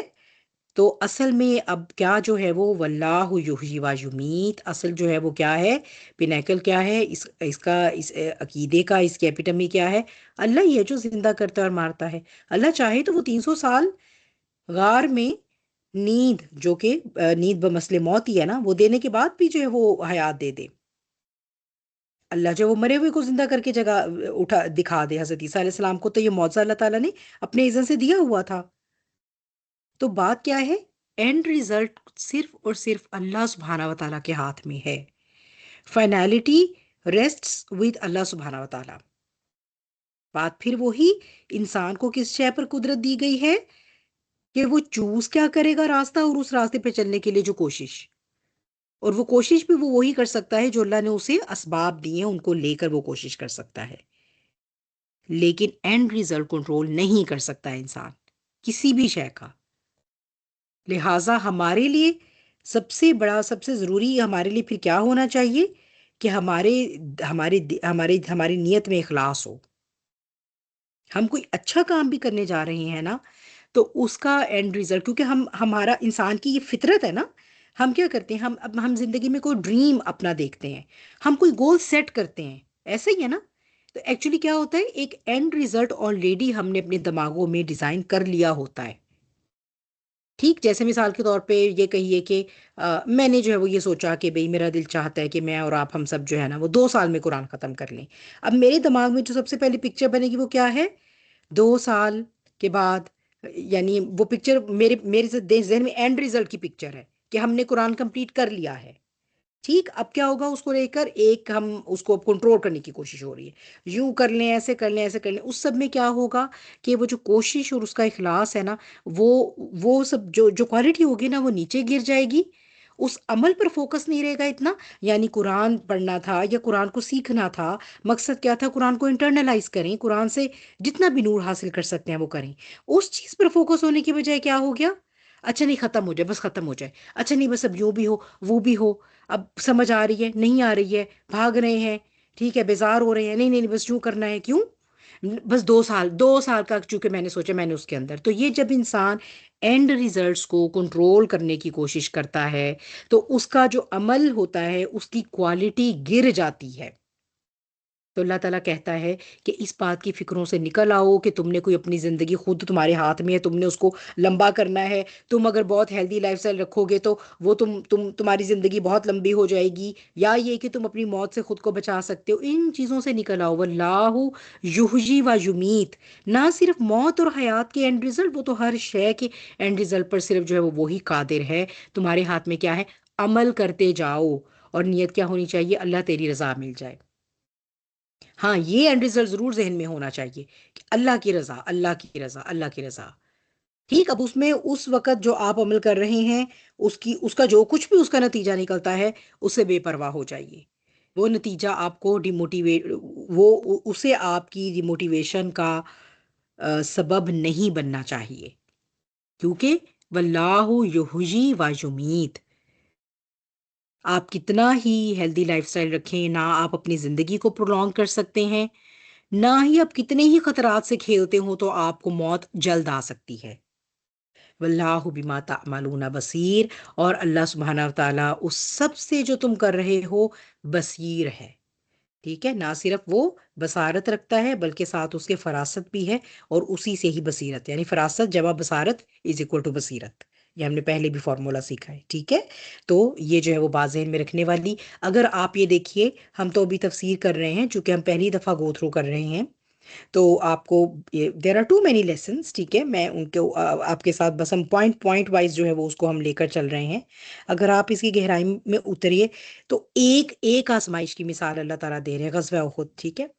اس کے اندر مومنین کا کیا رویہ ہے، منافقین کا کیا رویہ ہے، کمزور ایمان والوں کا کیا رویہ ہے، کس سے کس لیول پر کیسی غلطی ہوئی، کیسی لغزش ہوئی، اس لغزش کا کیا نتیجہ نکلا، اس کی روٹ کاز کیا تھیں، آگے کیا کرنا ہے۔ آپ یہ دیکھیے، ایک ہی آزمائش سے ہمارے لیے اتنے زیادہ لیسنز ہیں، اتنے زیادہ لیسنز ہیں کہ اگر ہم ان میں سے 4-5 بھی سیکھ کر اگر ہم اسے اپنے ابتلا کے وقت پر اپلائی کر دیں تو انشاءاللہ ہم اس پرٹیکولر آزمائش اور امتحان سے کامیابی سے گزر سکتے ہیں۔ تو یہ لرننگ اصل میں امپورٹنٹ ہے ہماری کہ ہم قرآن کو لے کر اپنی ڈے ٹو ڈے لائف میں کتنا امپلیمنٹ کر رہے ہیں. یہ ہے وہ لرننگ. ٹھیک ہے، بات تو حالانکہ غزوہ احد کے تناظر کی ہو رہی ہے. ہمارا جنرل نالج تو بڑھ رہا ہے، ٹھیک ہے، کہ غزوہ احد میں یہ ہوا یا یہ ہوا ایکسکیوز می، لیکن اس سب کو لے کر ہم نے کیا کرنا ہے، میرے آپ کے لیے کیا اہمیت ہے اس کی. ٹھیک ہے، یہ ہے بیسیکلی قرآن کی وہ امپلیمنٹیشن جو ہمیں ڈے ٹو ڈے لائف میں چاہیے. پھر بات آگے دیکھتے ہیں. وَلَئِن قُتِلْتُمْ فِي سَبِيلِ اللَّهِ، اور اگر قتل کر دیے جاؤ تم اللہ کی راہ میں، او متم، اور تمہیں موت آ جائے. ٹھیک ہے، یعنی یہ کہ اللہ کی راہ میں نکلے ہیں، اور یہاں پر امپورٹنٹ کیا بات ہے، اللہ کی راہ میں. ٹھیک ہے، یہ نہیں کہ وہ میں اپنی جائیداد کی حفاظت کے لیے یا وہ باپ کے قتل کا بدلہ لینے کے لیے دشمن کے ساتھ انکاؤنٹر ہوا اور دشمن نے گولی مار دی تھی. نہیں، اللہ کے راستے میں نکلے ہیں اور اللہ کے راستے میں قتل ہو گئے، او متم، اور اللہ کے راستے میں ہی مر گئے. اللہ کے راستے میں مرنے کی کون سی صورت ہو سکتی ہے؟ ہاں جی، کون سی صورت ہو سکتی ہے اللہ کے راستے میں موت کی؟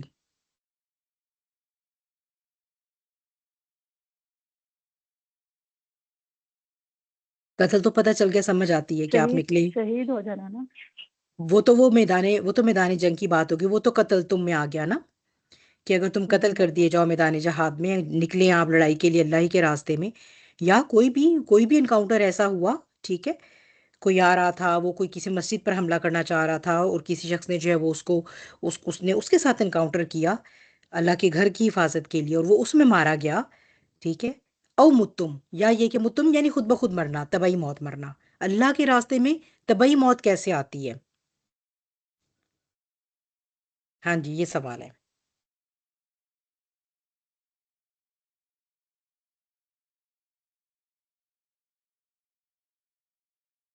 جی تھوڑا سا کریں ذرا برین اسٹارمنگ.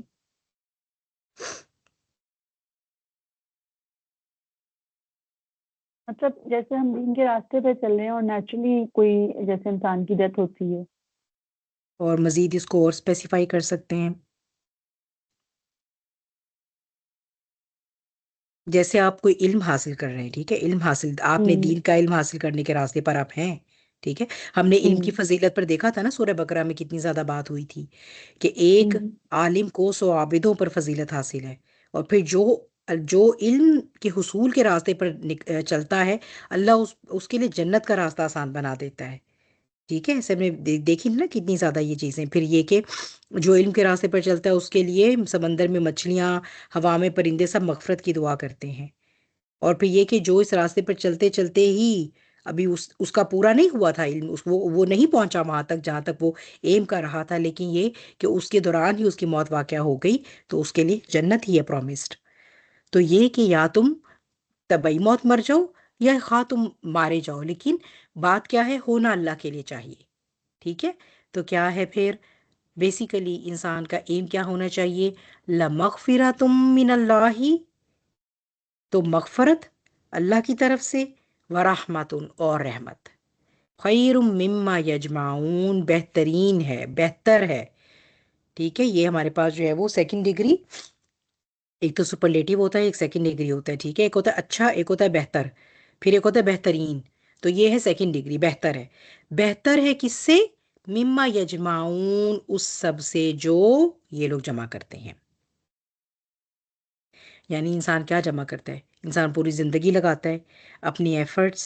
ٹھیک ہے، پھر وہ کبھی کبھار وہ ایک گھر بناتا ہے، کبھی کبھار وہ بہت سی پراپرٹیز اکٹھی کر لیتا ہے، بہت سا مال بھی اکٹھا کر لیتا ہے، وہ اس کے پاس اولاد بھی ہوتی ہے، اولاد کی اولاد بھی ہوتی ہے، کبھی کبھار تو اولاد کی اولاد کی بھی اولاد دیکھتا ہے وہ. تو کیا کچھ یہ سارے جتنے بھی ریچز وہ اس دنیا کے اکٹھے کرتا ہے، اس سب سے بہتر ہے، اس سب سے بہتر ہے کہ وہ اس مغفرت اور رحمت کو ایم کرے. کیونکہ جب اگر موت آنی ہی ہے، مرنا تو ہے، تو بستر پر بھی مر جانا ہے، مرض الموت میں مبتلا ہو کر بھی مر جانا ہے، تو کیوں نہ پھر اپنی جان کو اللہ ہی کے لیے وقف کر دیں. جان دی ہوئی اسی کی تھی. حق تو یہ ہے کہ حق ادا نہ ہوا، یعنی یہ جو جان ہم نے دے دی اس نے تو ہمیں دی تھی، اسی سے چیز لے کر اسی کو واپس دے دی. تو ہم اس پر بھی یہ نہیں کہہ سکتے کہ ہم نے تو اللہ کے لیے پتہ نہیں کیا قربان کیا. حق تو یہ ہے، سچی بات تو یہ کہ حق ادا تو نہیں ہوا اس کا، یہ تو اس کی دین تھی جو کہ ہم نے اس کو واپس لوٹائی ہے. تو جب مرنا ہی ٹھہرا، یعنی مومن کو جب یہ بات سمجھ آ جائے گی نا، تو پھر اس کے دل سے موت کا خوف نکل جائے گا۔ تو یہ عروج حصول موت، کہ موت تو آنی ہی آنی ہے، ٹھیک ہے، لیکن اس کا عروج کیا ہو، کیسی قابل رشک کیا صورت ہوگی، کہ اللہ کے راستے میں مرے، کیونکہ پھر اس کے لیے مغفرت اور رحمت گارنٹیڈ ہے۔ اور رحمت کا یہاں پر کیا مطلب ہے، یہ آپ لوگ مجھے اب چیٹ میں بتائیں، ٹھیک ہے۔ مغفرت جو ہے وہ، مغفرت تو ہم سب کو چاہیے، مغفرت ہے پہلا سٹیپ، ٹھیک ہے۔ مغفرت کا مطلب ہے کہ نامہ اعمال میں، یا آپ کی ایز اے ہول زندگی جو ہے، اس کا غالب پہلو یہ تھا کہ اللہ کا بندہ بن کے گزاری، تقوی کے ساتھ گزاری، بہرحال پھر بھی لغزشیں بہت تھیں، جو بھی تھا، کچھ گناہ کبیرہ بھی تھے، لیکن یہ کہ ایز اے ہول جو ہے وہ اللہ کا تقوی جو ہے وہ تھا دل کے اندر۔ تو پھر کیا ہوگا، اللہ تعالیٰ غفر کا معاملہ فرما دیں گے، ڈھک دیں گے، باقی جو کمیاں کوتاہیاں ہیں انہیں ڈھک دیا جائے گا، غفر ہو جائے گا ان کی طرف سے۔ اور رحمت، پھر رحمت کیا ہے، جنت، بالکل کمل، جزاک اللہ خیر۔ تو رحمت پھر یہ ہے کہ یہ وہ رحمت ہے جس کے لیے انسان جب کوالیفائی کرتا ہے، تو یہ رحمت ہماری اللہ کی مغفرت کے ساتھ کمبائن کر کے انسان کو پھر جنت میں جو اللہ نے اس کا مقام رکھا ہے، اس کے لیے پھر وہ کوالیفائی کروائے گی۔ تو یعنی الٹیمیٹلی یہ جنت ہی ہوئی۔ تو یہ ہے، یعنی شروع کہاں سے، مغفرت سے کام ہوگا، اور پھر اس کی انتہا کیا ہے، رحمت۔ یعنی مغفرت سے کام شروع ہوگا کہ اللہ تعالیٰ غفر کریں گے، یہ دیکھ کر کہ اوور آل پرفارمنس اچھی تھی، اور پھر یہ کہ ہاں لیکن بہرحال چونکہ اللہ کی جنت جو ہے وہ انسان کے بس میں ہے نہیں کہ وہ اپنی اعمال کی بنا پر ارن کر سکے، تو اس میں لا محالہ جب تک اللہ تعالیٰ اپنی رحمت ساتھ شامل نہیں کریں گے، انسان جنت میں جا نہیں سکتا۔ یہ تو آپ کو پتہ ہے کہ صحیح حدیث کی روشنی میں یہ بات ہے، ٹھیک ہے۔ تو ہوگا پھر کیا کہ الٹیمیٹلی اللہ کی وہ رحمت، اور الٹیمیٹلی پھر جنت کا وہ مقام۔ اور ظاہر سی بات ہے کہ اس کے لیے اگر وہ ہمیں ابھی دکھا دیا جائے نا، تو ہم سب کچھ ابھی کے ابھی ٹریڈ آف کرنے کو تیار ہیں۔ یہ ساری چیزیں، ان سب کی محبتیں جو ہم دلوں سے لگا کر بیٹھے ہوئے ہیں، یہ محبتیں جن کی پیچھے ہم، جن محبتوں کی وجہ سے ہم نے اللہ کی محبت کو پس پشت ڈالا ہوا ہے، اللہ کے ساتھ تعلق کو پس پشت ڈالا ہوا ہے، تو پھر ہم کیا کریں، ہم یہ کہیں کہ اللہ تعالیٰ یہ بھی سب لے لے اور ہماری جان بھی لے لے، پھر چاہے اب ہم تیرے راستے میں قتل کیے جائیں، یا چاہے یہ کہ ہم بس تیرے لیے اپنی زندگی وقف کر دیں اور ہم اسی میں ہمیں طبعی موت آ جائے، ہمیں اس سے کیا لینا دینا، یہ جانتے تو نے دی تھی، یہ تو تجھے دینی ہی دینی ہے واپس، یہ تو جو کفر کرے گا اس کو بھی موت آنی ہی آنی ہے۔ تو کیوں نہ پھر ہم ایک ایسا، اللہ تعالیٰ آپ کے ساتھ جو ہے وہ سودا کر لیں، کیوں نہ جو ہے وہ ہم ایک ایسی انویسٹمنٹ کر لیں کہ یہ جان آپ کو دے کر، اور جو ہے وہ مغفرت اور رحمت اس کے بدلے جو ہے وہ ہم اکٹھی کریں، بجائے اس کے کہ ہم بزدلی کی زندگی گزار کر اور ہم یہ ساری محبتیں اکٹھی کرتے رہیں جن میں سے ہمارے وہاں پر کام کھ نہیں آنا۔ والا ام متم او قتلتم لا الی اللہ تحشرون، اور یہ کہ پھر اگر تمہیں موت دے دی جائے یا تم قتل کر دیے جاؤ، دونوں صورتوں میں لا الی اللہ تحشرون۔ اب یہاں پر نا فی سبیل اللہ کا نہیں آیا ورڈ، اس کا کیا مطلب ہے، یہ وہی بات آ گئی کہ ہر حال میں یہ یعنی جان جانے کے یہ دو ہی طریقے ہیں، یا تو جو ہے وہ قدرتی موت آئے گی، یا پھر یہ کہ کوئی جو ہے وہ اس کو مار دیا جائے گا، ٹھیک ہے، او قتل تو، یا پھر وہ خودکشی بھی اسی میں آ جائے گا کیونکہ اس نے خود کو خود مار دیا نا، اپنا قتل خود کر لیا۔ تو یا تو یہ کہ تمہیں طبعی موت آ جائے، اور یا پھر یہ کہ تم مار دیے جاؤ، یعنی ہونا تو ہے ہی ہے، اس سے تو کوئی بھی اس سے فرار نہیں حاصل کر سکتا۔ لا الہ الا اللہ تحشرون، تو تمہارا حشر، تو تمہارا الٹیمیٹ انجام تو اللہ ہی کی طرف ہے نا۔ تو یہ اسی کی تفسیر میں وہی بات ہو گئی جو بھی ہم بات دیکھ رہے تھے، کہ جب جان جانی ہی جانی ہے، جب اس کی طرف واپس جانا ہی جانا ہے، تو پھر چاہے طبعی موت ہو، چاہے مار دیے جائیں، کیوں نہ پھر یہ فی سبیل اللہ ہو جائے، کیوں نہ پھر یہ اللہ کے راستے میں یہ کام ہو جائے، کیونکہ چاہے ہم اللہ کے راستے پہ چل کر یہ اپنی جان دے دیں، چاہے اس کے بغیر ہو، دونوں صورتوں میں کیا ہے، انجام کار تو اللہ ہی کی طرف ہے نا۔ حشر وہی ہم سب کو اکٹھا کر کے، اور پھر وہ ہمارا حساب لے گا۔ اب جب حساب لے گا تو ہمیں کس شے کی ضرورت پڑے گی، اس وقت تو ہمیں نہ دنیا کا سونا چاندی بچائے گا، نہ مال اولاد کی محبت، نہ ماں باپ، نہ بہن بھائی، کوئی بھی نہیں، نہ ہمارے احباب، نہ قبیلے، نہ ہماری جو ہے وہ دوسری ریپوٹیشنز، کچھ بھی نہیں پھر ہمیں بچائے گا۔ اس وقت تو پھر ہم جو ہے وہ مغفرت اور اللہ کی رحمت کے طلبگار ہوں گے، اسی کی بھیک ہمیں چاہیے ہوگی۔ تو کیوں نہ یہ سودا جو ہے وہ پھر یہیں کر لیا جائے۔ اللہ سبحانہ تعالیٰ ہم سب کو قابل رشک موت دیں، اللہ سبحانہ تعالیٰ ہم سب کو ایسی موت دیں جو فی سبیل اللہ ہو، آمین یا رب العالمین۔ وآخر دعوانا ان الحمد للہ رب العالمین۔ اعوذ باللہ من الشیطان الرجیم، بسم اللہ الرحمن الرحیم۔ والعصر ان الانسان لفی خسر الا الذین آمنوا وعملوا الصالحات وتواصوا بالحق وتواصوا بالصبر۔ جزاکم اللہ خیر کثیرا کثیرا۔